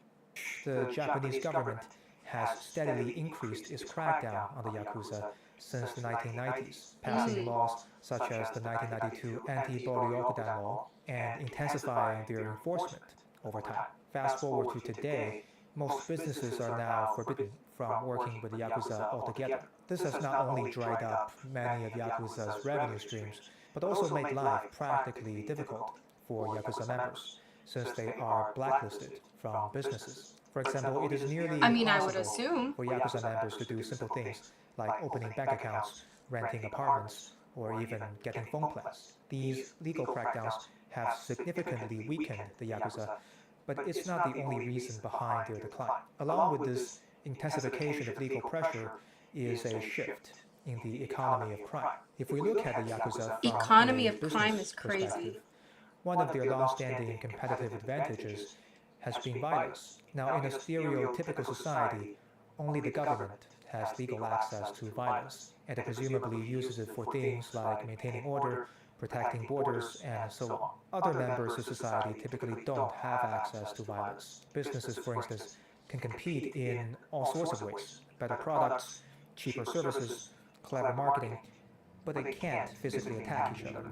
They can't use violence. But the Yakuza can, and that allows them access to business models and markets that normal business don't. They can go in. Hey, buy this fucking $2.99. Buy this Big Mac. It's 2 for 1. If not, I'm gonna. I'm gonna. It's a great deal. This 2 in 1. Buy one get one free. Thanks for doing business. What the fuck? Into things like illegal gambling and prostitutions and loan sharking and other black markets because they can use physical force. That has its own risks, of course, but all things considered, having access to violence has traditionally been quite profitable for the Yakuza. But the world has changed. We've now entered the digital age and what's called the knowledge-based economy. The most valuable assets today are physical, rather they are intangible, like information, ideas, patent, data, attention, and code. This shift has a profound effect on the economic value of violence, because violence can arrange atoms, but not bits. He has the As biggest such, jaw it ever. has He virtually does. no direct effects He has in the the. digital realm. And as it happens, the types of crimes that are most profitable in the digital economies are increasingly virtual rather than physical. Back in the day, you used to be able to punch people in the face and take their wallets, and that used to be profitable. But if you do that today, you'll probably just get a bunch of credit cards that will be locked the moment they are reported missing. But also with today's economy, probably gonna steal someone's wallet, right? They only have like, I don't know, like 2 cents or some shit. Steal the wallet, use the credit card, fucking decline. It's like, damn, broke ass bitch. And maybe a phone that you can't use without Face ID. Crimes like Nah, phishing you scams. can thrift the phone. You can thrift the phone, but I'm talking about, I don't know, like credit cards and shit like that. With the way everybody's going through. Oh, thank you, Tenchi. Crypto fraud, online identity theft, ransomware attacks are becoming more profitable than robbing people at gunpoint. Hacking into a bank, for example, is I don't know. Wait, what did he say? More profitable than robbing people at gunpoint. More profitable than robbing people at gunpoint? I don't know. Has he seen that fucking goober that was walking around in LA? He had a $300,000 chain and 4 people, and this stupid goober, like this, like I don't know what to describe him other than just dumbass. He was walking around in Rodeo Drive in LA peacocking his fucking $300,000 chain, and these 4 people who see his stream decided to rob him at gunpoint. I would say that's pretty fucking profitable, you know? Hacking into a bank, for example, is more profitable now than robbing the bank because the most valuable things are now stored in the bank's servers rather than its vaults. And in this new economy, violence doesn't scale very well, and it loses its edge by the days as the world continues to digitize. So in many ways, the Yakuza has been playing catch-up with the time to either scale their existing digital operations or venture into new ones. However, it's not an easy pivot for an organization built on physical violence to start relying on business models of crime or just fucking where old violence people isn't as much of a leverage. So it's fair to say that the Yakuza are on the ropes. The law is squeezing them out of society, and the economy has shifted from under their feet. They should have their hands full at this point, but there's one more problem. I switched from due dates to due. Damn. Fucking the Gen Zs. This is unexpected perhaps, but consequential nonetheless. In fact, Gen Zs could very well be the one to put the final nail in their coffin. The problem yeah, because we fucking don't go out, got no friends. with Gen Zs is regarding recruitment, because for the life of them, the Yakuza can't seem to figure out a way to get this next generation of young criminals to join them. This is not just a PR issue, it's an existential threat. Because they probably have so many fucking old people in there that they don't know how to recruit. Best believe, make some type of fucking, get a Yakuza, do some TikTok dance, have like, I don't know, some baddie do like a TikTok dance and be like, join the Yakuza, join the Yakuza. Best believe you'll get a couple of dumbasses to join, like guaranteed. Because for any criminal organization to survive, it needs young people who are the muscles that do the dirty work in the short term and carry out the legacy in the long term. But that's not happening right now. So much so that the Yakuza are in the process of aging into extinction. More than half of the Yakuza are older than 50 years old at this point. Oh wait, hold on, look at this. Look at this grandpa in the back, bro. Oh my god. I know he feels bad. Look at this. Look at this. his little belly. Oh my god. That's funny. 54 as of 2020. Damn. And only about 5.4% of Yakuza members are currently in their 20s. Now, there are reasons why people in general are less interested in joining the Yakuza today, based on what we've discussed so far. For example, we mentioned that the Yakuza are heavily targeted by the government. To join the Yakuza is to be subjected to the same fate, and it's understandable why people don't want that. We also mentioned the growing value of violence in the digital economy of crimes. Therefore, there's less appeal to join the Yakuza in order to get access to violence, because violence is not that necessary to commit digital crime. But these reasons apply to everyone. There is a reason, however, that's uniquely relevant to Gen Z's disinterest in joining the Yakuza, and that has to do with culture. Japanese Gen Zs, like those of most parts of the developed world, are digital natives. They're very much used to having information and digital extensions of themselves online that are instantly accessible through the devices in their pockets. Most of them probably got their Instagram accounts before their driver's license. And as such, one can say that they are raised partly by the Japanese cultural environment, but also partly by the internet. As a result, they are a little different from their older generational counterparts. For example, they are more individualistic and value autonomy and flexibility. This marks a clear contrast with traditional aspects of Japanese culture that are more collectivistic and value group harmony, social cohesion, and established social norm. This contrast creates a generational tension that's observable across many aspects of Japanese society, but it's especially pronounced in the world of crime. This is because the Yakuza is deeply rooted in traditional Japanese culture. It is. There's this different type of crime that I saw that is like popping up, which is underaged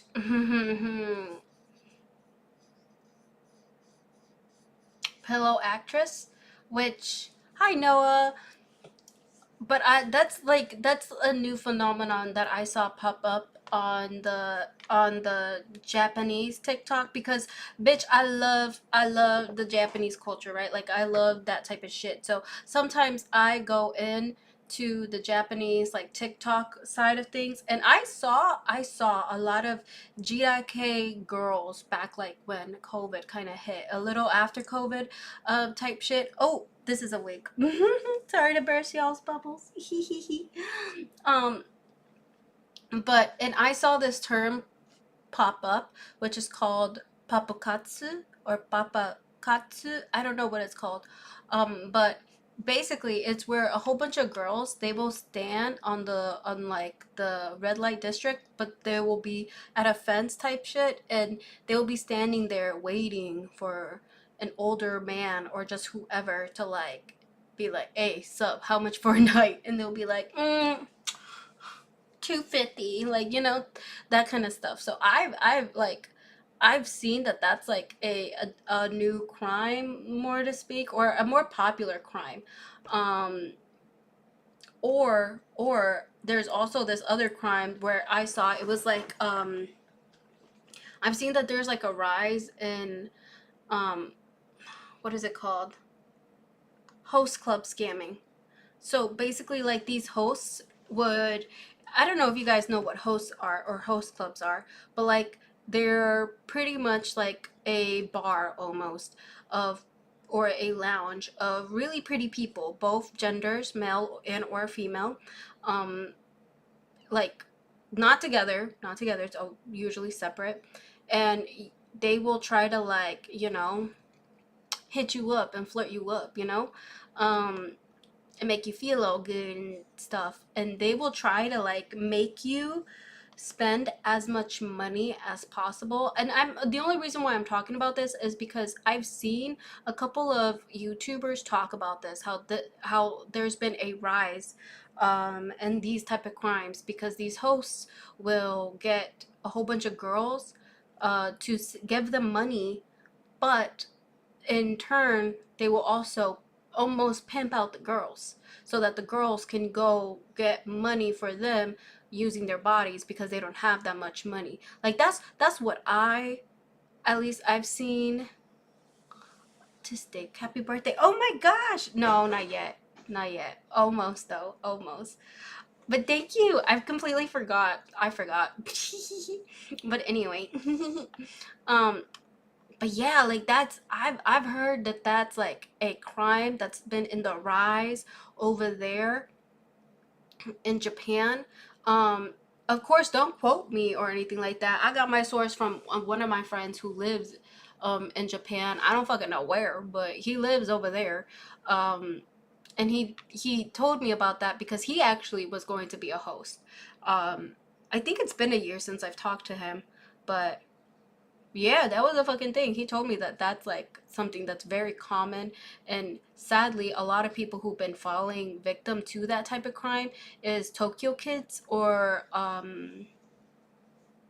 which are basically like kids who ran away from their house because of a whole bunch of different reasons. They just don't have a good household.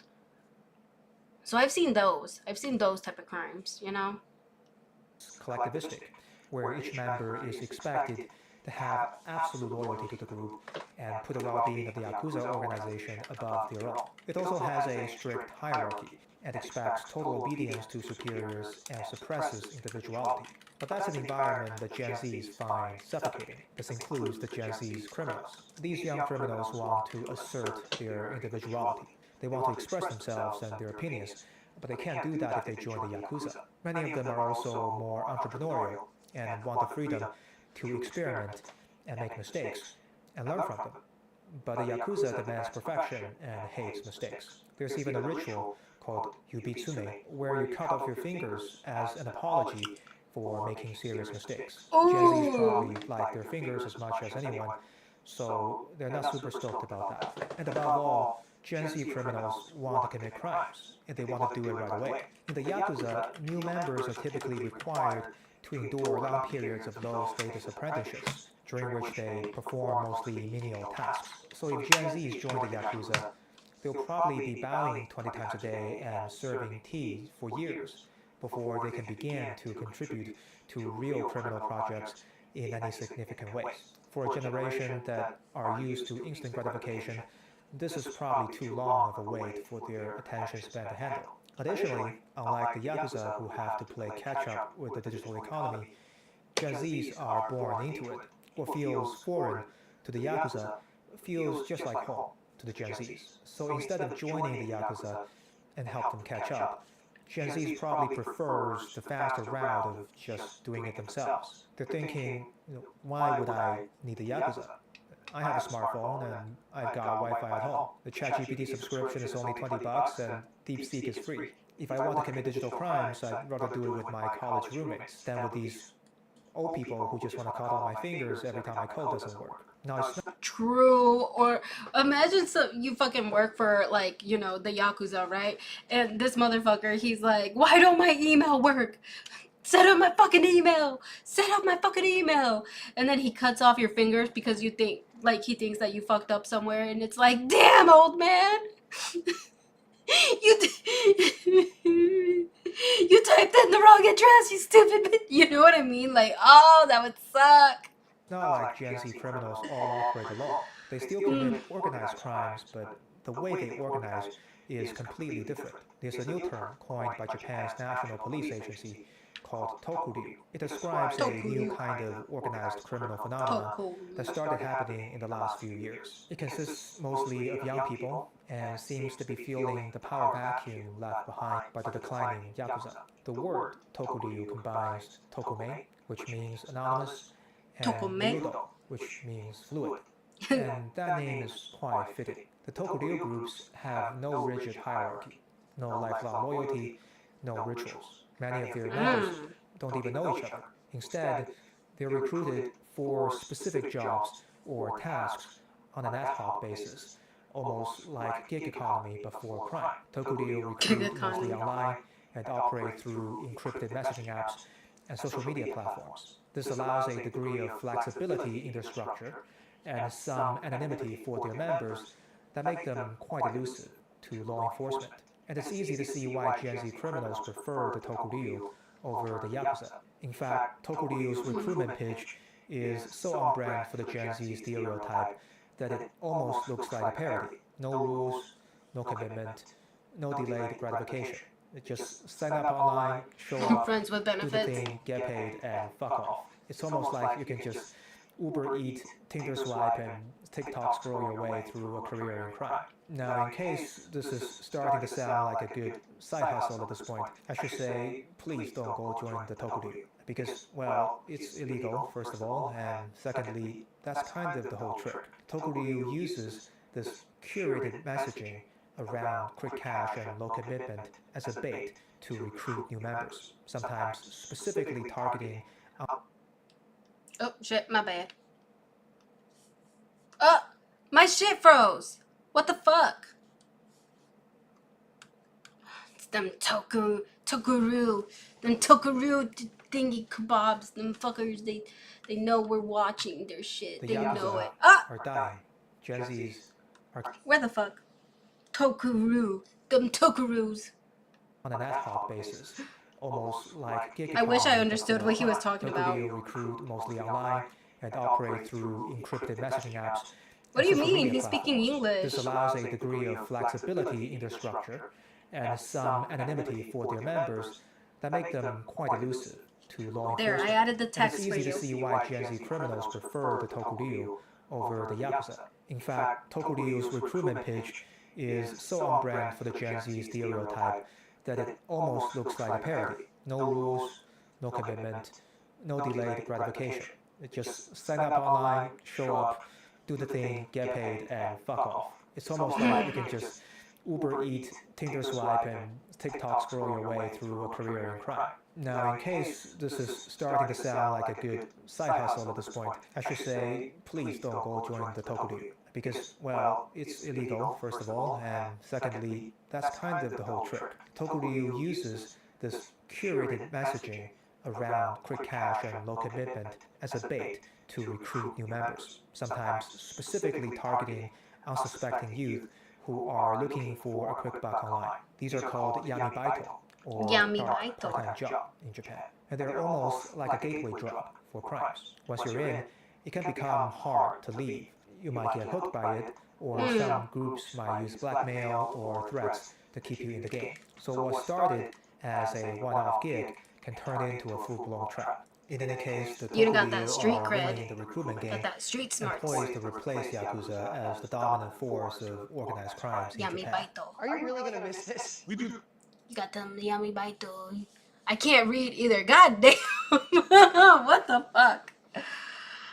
Outpaced by the Yakuza God bless last year, for example, with more than 10,000 people arrested linked to the Tokuryu and only about 8,000 linked to the Yakuza. Now, one of the things that make the Gen Z problem so frustrating for the Yakuza is that, in a way, this isn't an enemy that they can fight. The Yakuza can fight the police, they can fight a rival gang, but how do you fight an enemy that simply doesn't care about you? How do you fight a generation who are basically ignoring you and effectively ghosting you to death while you can't? In fact, the only available strategy for the Yakuza at this point seems to be, if you can't beat them, join them. For instance, some Tokuryu groups are suspected of sharing profits with the Yakuza, suggesting that they might be working together to some extent. There's also one prominent Yakuza group that got rid of their head office entirely, and the police doesn't know where they relocated to. So one of the theories is that they went online completely, seeking to operate in a similar fashion as the Tokuryu. Now, this report is only from a few days ago at the time I'm recording this, so no one knows what's really happening. Hold on, let's see. When was this? April 5th, 2028. Oh shit, that's fucking last month. Damn.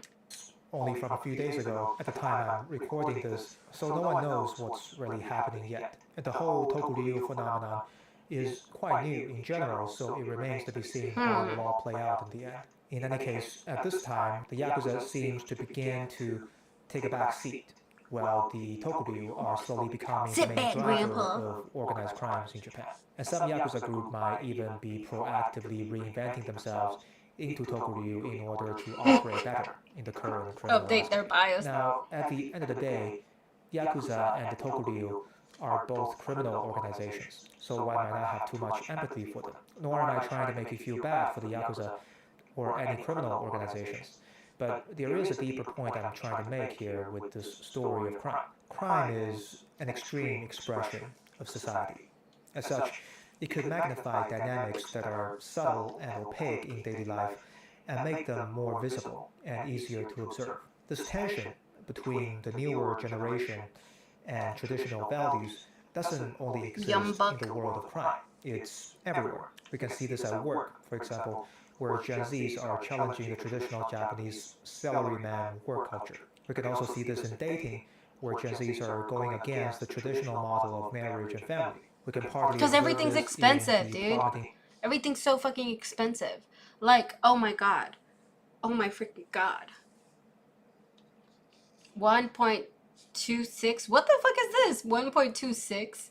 There's 0.26 people. Birth rates across the world as well. So it's fair to say that Gen Zs are not just ghosting the Yakuza. Rather, they're sort of doing this to everybody. They ghost they're work, just antisocial. They ghost families. In a way, they're ghosting the entire future of humanity by not having kids. And they're probably ghosting each other at this point, given the high rate of loneliness in this. Yeah, fucking antisocial bitches. The loneliest generation in America. God damn. Almost 50% of participants feeling lonely. God. You lonely? You lonely there? Shh. Don't be lonely. I'm here with you. Shh. Shh.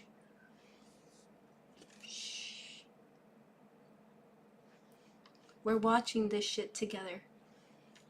Generation. Now, I'm joking with this ghosting analogy. I am Gen Z, so I'm allowed to do Shit, this, you I think. ain't. But jokes aside, the reality of each of these issues are much more complex. Working, dating, family, birth rates, each of these is its own rabbit hole that I won't be able to fully explore in this video. But I hope they show the breadth of this generational tension. I'm not in a hurry to make moral judgment about this though, and I'm not calling them good or bad, because generational tension is a human constant. It's a tale as old as time. It's quite common throughout human history for the next generation to be a little different from the older one. And this has been one of the forces that pushed cultures to change and evolve. So it's not surprising that Gen Zs are different from millennials. What is perhaps surprising is the magnitude of this difference and the rate at which it happened. This is probably in part due to how fast the world has changed. Most Gen Zs were opted into a massive psychological experiment at an early age that they did not consent to. And most of them grew up I didn't with consent instant to this. access to all of human knowledge all the time through this cybernetic extension called smartphones and curated by social media algorithms. And this is only going to accelerate for the next generation who are currently growing up with generative AIs. So I don't know. I feel like they're gonna be even more cooked, bitch. Haven't you seen those articles or whatever the fuck of kids not even knowing how to read, and they're like in 3rd grade? So I don't know about that one. I don't know how all this will turn out in the end. We'll see, I guess. But Twitter I do is hope faster, that bro. this analysis of the world of crime has been a useful case study with which to look at generational tension in other aspects of life. I hope it's helped you form a more nuanced opinion. And if you've watched till this point, I would be interested in your opinions and reactions to all this as well. So W video, let me I know in the liked it. comments. And if you're interested in how this generational tension plays out. I liked it. W video, I feel like I've gained educational points. Kids these days not wanting to cut off their own fingers when they make a mistake. I mean, shit, they need it. Organized criminal syndicates. We do shady businesses behind government's back. Mega corporations. Cute. We do it openly and nobody can do a damn thing. True fucking based. True shit. I like this one though. Can't even cut off their own fingers. Pathetic. Pussy shit. Even the criminal world has Zoomers disillusioned with the ability of career paths.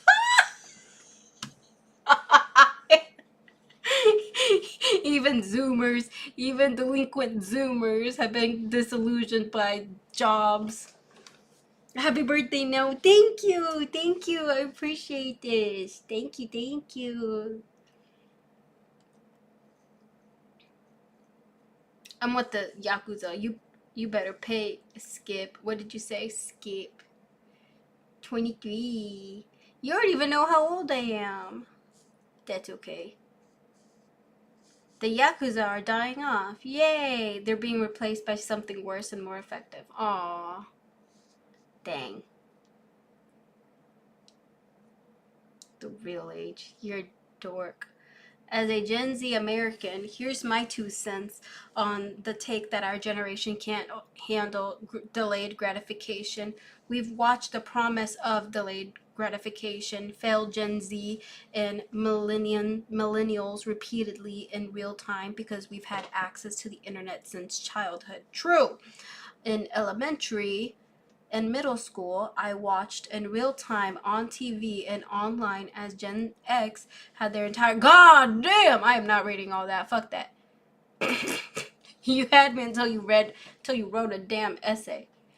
Imagine being a feared, known organized crime organization for years and years, only for the new generation to think about kudu when they hear your name. Kudu. I don't get it. The joke went over my head. I don't get it. Violence has become less and less viable nowadays. Chances of getting caught are higher with all the cameras, microphones, and just phones. True. Now let me. What the fuck is this dude? Hold on. Pink, because I saw this earlier. This guy, he fucking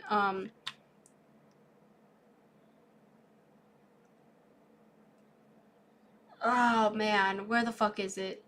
Or maybe it's like a Tosi. That's Charlie. I love Charlie. Maybe it's a Tosi. Where's it, Tosi? Because there is this fucking goober who was walking around with $30,000 on his. Yeah, here we go. Here it fucking is, man. That's Charlie. Charlie. Why you should never wear a $300,000 chain, as he was just robbed, as it seems like no one cares, which is actually kind of shocking, because when a creator this size gets robbed, especially for the amount he was robbed for, I would expect to see a lot more coverage of this, and maybe some sympathy towards him, but instead, most people are just dropping the Michael Jordan kissing his champion trophy gifts. So, Jack Doherty really needs to be sorry how unlikable he is. Because very few people get robbed and then have the entire internet celebrate. But it makes What the fuck did he do? Like, why do people not like him? Because I don't know who the fuck this dude is. He literally looks like, I don't know, like some white 4th grader. Like, he just looks like, just the way he acts. All right, let's see. Extremely clear. I am in no way happy to see this, nor do I want to see this happen to anyone. It should be very obvious that no one wants to live in a society where people get robbed. Although, there are plenty of things that Jack could have done here to avoid being a target, like not wearing $300,000 worth of diamonds around your neck in Los Angeles, a city... Yeah, $300,000. $300,000 around your neck? You're asking to put a fucking target on your back, you dumb... Where, you know, seemingly... Rich white kid, I guess. Every week at this point. But I mean, even damn! $20 million heist? What the fuck? Thieves take $30 million in one of the largest cash heists in Los Angeles. Damn! Quack. Hi, quack, quack. A new jewelry store is broken into every week. $20 million jewelry heist? How long ago was that? 13 days ago? God damn. But I mean, even considering the location, I don't think it's ever smart to put the value of a small family house around your neck. So, true. Well, Jack was in LA, and the only thing I knew that Jack did was he went to a no jumper interview, and then the day after he decided to extend his stay in LA, and then he went to Rodeo Drive to, I guess, shop. And this is where the disaster struck him. Guys, I just got robbed. Oh, I see what you mean. His face looks punchable. His face looks punchable, bro. Got on Rodeo Drive, 4 armed guys hopped out of their car, ripped both my chains off my neck. Damn, he looks short. He looks short as shit. This is already very similar to the McLaren incident, because as soon as the disaster happens, he instantly goes live. He goes live before he even notifies his family. What?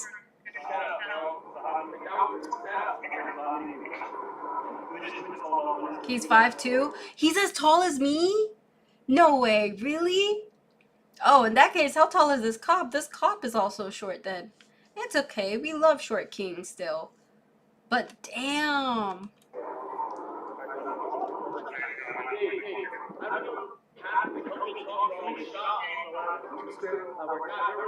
Who the fuck is this? It's like a witness?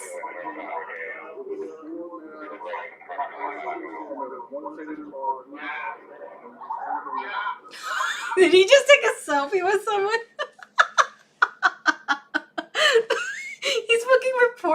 He's reporting to a cop, and he's telling them like, hey, yo, I got my shit got stolen, and he just took a selfie with someone. Bro's taking pictures. That's still dumb.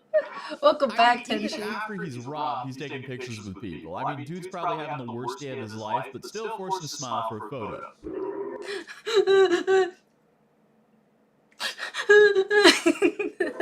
Fuck.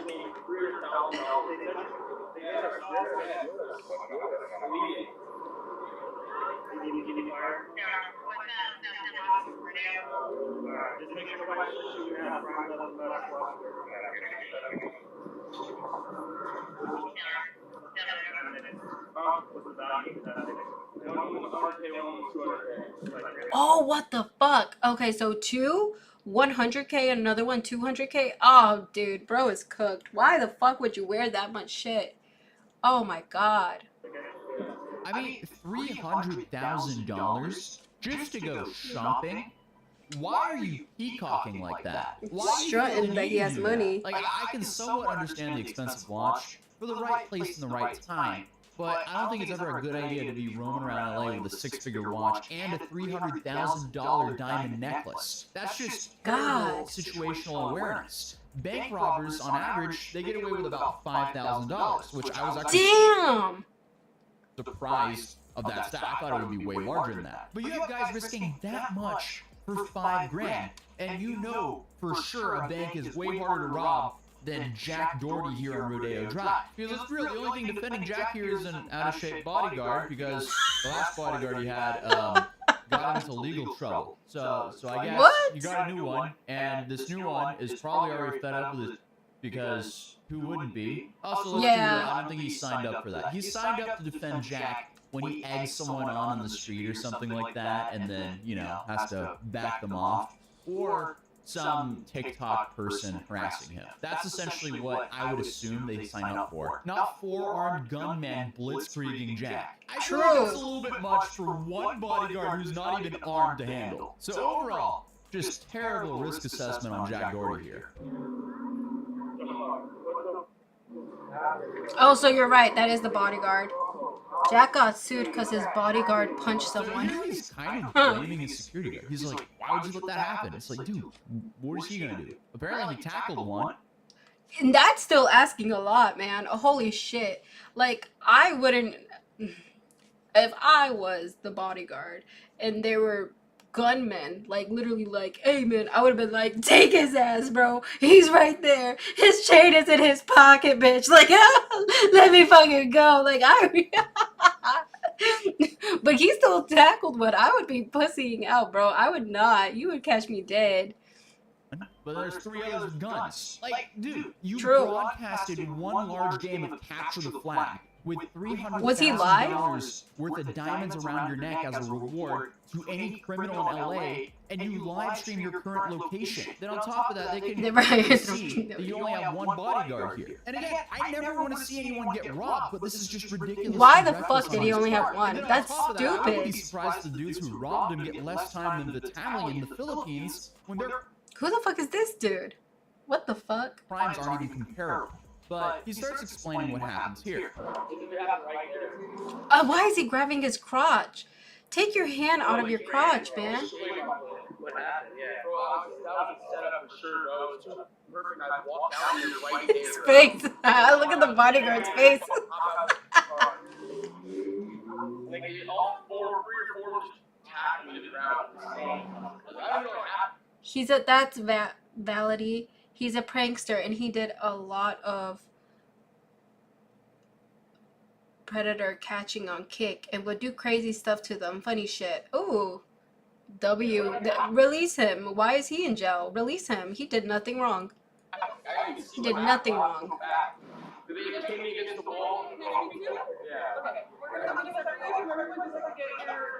Everybody just passing by. That's a complete nightmare scenario. But apparently, he didn't remember what the people robbed him looked like. How would you not be able to remember what they looked like? Okay, so I guess everyone's trauma responses or just like fear responses work differently. But he got locked up in the Philippines because he was acting out, being disrespectful, and now he's locked up for 25 years. Damn! That's crazy. Oh, fuck. That's a quarter of your life right there. Yeah, don't mess with the Philippines. We had one, oh my god, there was this one guy in my chat. I forgot what his fucking username was, but he got locked up in the Philippines because he got in a fight. Like, just imagine that shit. If you get in a fight here in the US, ain't nobody gonna do shit to you. But in the Philippines, I guess they don't play like that. I guess they don't play. I had a scary moment where I was in a CVS and it got robbed.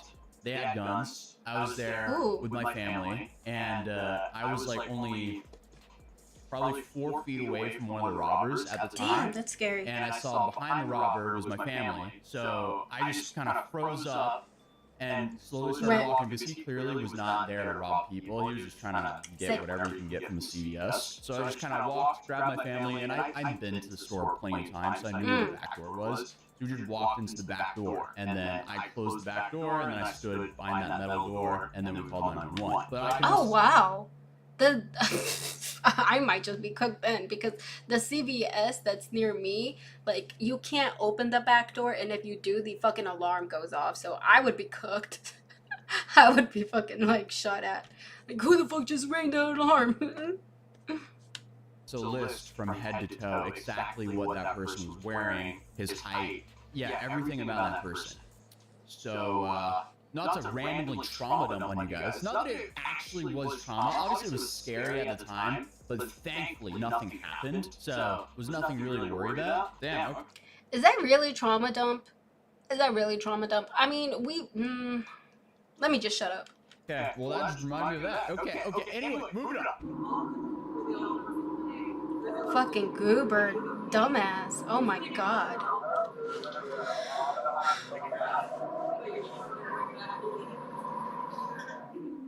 So after the questioning, he continues where he left off by telling the story. Why is he shirtless? Yeah, it's like, and I don't know which way to go. If I go too far away, he's gonna just get me alone and have a broken collar to can't fight this guy. And, bro, I just didn't want to lose my rich bill. I lost both my chains, bro. It's so sad. I am surprised he was not worried about it. They took both my chains, bro. So sad. Fucking shirtless. Took his shirt for evidence. What? Why? Life here or his girl's life, as they were just charged by 4 armed gunmen. Like, come on, screw the materialistic crap. That's replaceable. True. Why are you worried about that? I don't know. $300,000. I don't know. My pockets would hurt a little bit, man. But what for the shirt? Why? I think they just want to like goob on him, because what really could they find by taking his fucking shirt? Fingerprints? Like, I doubt it. Did Timu McKinley set you up, bro? They got the job from her. Is that true? Are they blaming the girlfriend? He actually fucking took her phone and checked it to see if she was in on it? What the fuck? Why are you smiling about that? Oh my god. The trust issues is crazy. Oh, what the fuck? You imagine you're getting robbed, right? Like your boo thing just got robbed by gunpoint, and they're like, "Hey, give me your phone real quick. I gotta make sure you ain't in on it." What the fuck? What? What? Oh my god, break up with him, girl. Bro, he was chasing me around. I was not letting him go. He had a gun to me, and I was like, nah, I'm taking this one. I'm done. I should have gotten her. I was like, look, I gotta calm down. I'm think I'm crazy. I'm not like that. Anyone with a $300,000 house would have it insured. I don't know what he was thinking with having $300,000 worth of jewelry not insured. And I was interested to see what that would cost. And that would apparently be anywhere from $300 to $600 a month insured. As the industry standard for jewelry like that would be between 1% and 2% of the assessed value of jewelry. And the one... He's talking about something that's way out of my fucking tax bracket. Because what do you mean you can get jewelry insured? And it's 1% of the total value. What? What? I had no idea that was even a thing. To 2% is for the annual cost, but obviously he continues to marinate in what happened. I'm gonna go to bed after this video. Cheesecake Factory set me up. I'm suing. Hey, can I sue for this or no? Who can I sue for this? Yourself? Yeah, the only people who could sue here would probably be the robbers. That's about it. Who the fuck is that dude?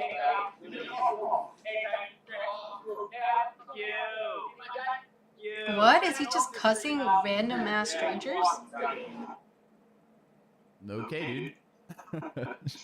Jack has really made it an art form to just come What up the with fuck? the least likable thing to say at all times. Wait. What do you have, man? So, I lost my neck aura. It's all gone. They're dragged down drains. It's worse than McLaren crap. Well, I mean, here he didn't endanger other people's lives, he just lost a diamond necklace. But I guess he feels that way because the McLaren incident, that was in his hands, while here he had zero control, other than choosing to wear $300,000 worth of diamonds that day. But he finally gave us the full story without being interrupted here. Well, yeah, tell us that. So when you went to the wall, Why does he walk like that? like this, and I see my chains right there in this guy's hand, and I'm being pushed like this. Some other guy's going on my watch, and I'm like trying to fight him off. And then, so forward, they push against the wall, like instantly, just one took your chain out, like one told them, like we were all here, like 5 of us. What do you mean? We're 6 of us right here, me, Dave, Christy, and the 3, 4 guys. And then next thing I know, Dave and 2 of the guys are there, and then one guy's chasing me around the street trying to get my watch over. You went to like, and then the other guy, no, we got the chains, and then the other guy stopped chasing me. Jack Doherty's cooked, right? I'm cooked. I got my chain stolen from me. But hi fans, hi. Fuck, dude. What is he But doing? he calls his dad finally, and his dad states the obvious. Did you run all the way across the street? I ran there. If I go there, it's just me and him. So I was like, I can't. I have to come back. And then his boy said, oh, we got to change the right here. I yelled and hopped in the car. What is his dad gonna do? I don't even know what the fuck he just said.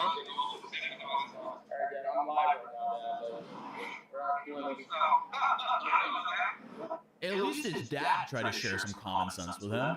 And What his did he dad wasn't say? the only one. Even his friend was trying to tell him this before the robbery actually happened. It didn't even break the seal, did it? Like, you close? Nah, the chain, like, instant. Break the seal? It came off just right away. It took me to the ground. If you were in your hoodie, too, they would have never even seen them shit. Oh, so he wore it outside? And then he reconfirmed the chains were not insured. Robert's probably watching the stream right now. Yeah, what do you have to say to him? Oh, what is he doing? He should have just gone offline. Then finally they got the bodyguard to share his perspective.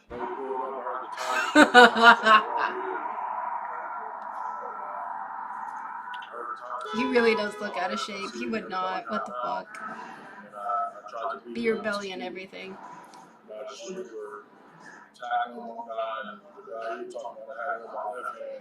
Can't even hear his ass. He's like mumbling.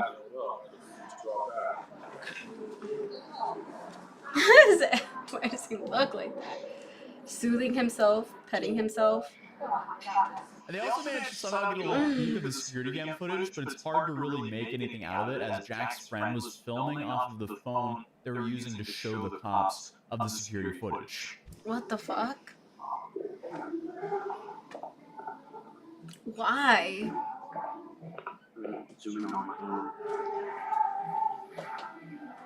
Zoom in on my phone. Oh, you can't see shit. No, dude. Oh, fucking goobers, man. Fucking goobers. Fucking asking for that shit. Well, anyway, thank you so much for joining with me. We ended... I don't even know why we even decided to watch this shit. Oh, right, because the other guy was like, yeah, violence, the economy of violence is kind of down. This just goes to show, no the fuck it ain't. You could, no the fuck it ain't. What do the people say? Feels like insurance fraud attempt, lol. But no. It's not even like insurance fraud. He didn't get it insured. Guy films himself non-stop except when he happens to get jacked for $300,000 in jewelry. Who even believes this guy anymore? Probably faked it to gain some relevancy points once again. Oh, does he fake shit a lot? Remember when Jack was walking around the wall, shoulder checking people, then mocking them, saying, "What are you gonna do about it?" This is what they did about it. True. Good night. Yeah, good night, good night, good night. I'm gonna go ahead and end the stream. Thank you so much for joining me, and thank you for popping in and saying hello to me. Hopefully I can get the TikTok thingy up again, but I'm pretty sure my TikTok got flagged because I don't know if you remember, but I did try to show fucking Rotten Mango, but she was talking about, because we were trying to watch this video about this lady who watched two people cut her kid in parts and then got off on it, which I should have just known. Just the title itself is pretty fucking gnarly, but you know. Anyway, they told me I'm not gonna be able to get the account or be able to live stream until the 11th. So how many days is that left? Like 4? Me vale. Me vale. I'm just upset I got 2 more strikes. But anyway, good night, good night, good night. Take care. Bye.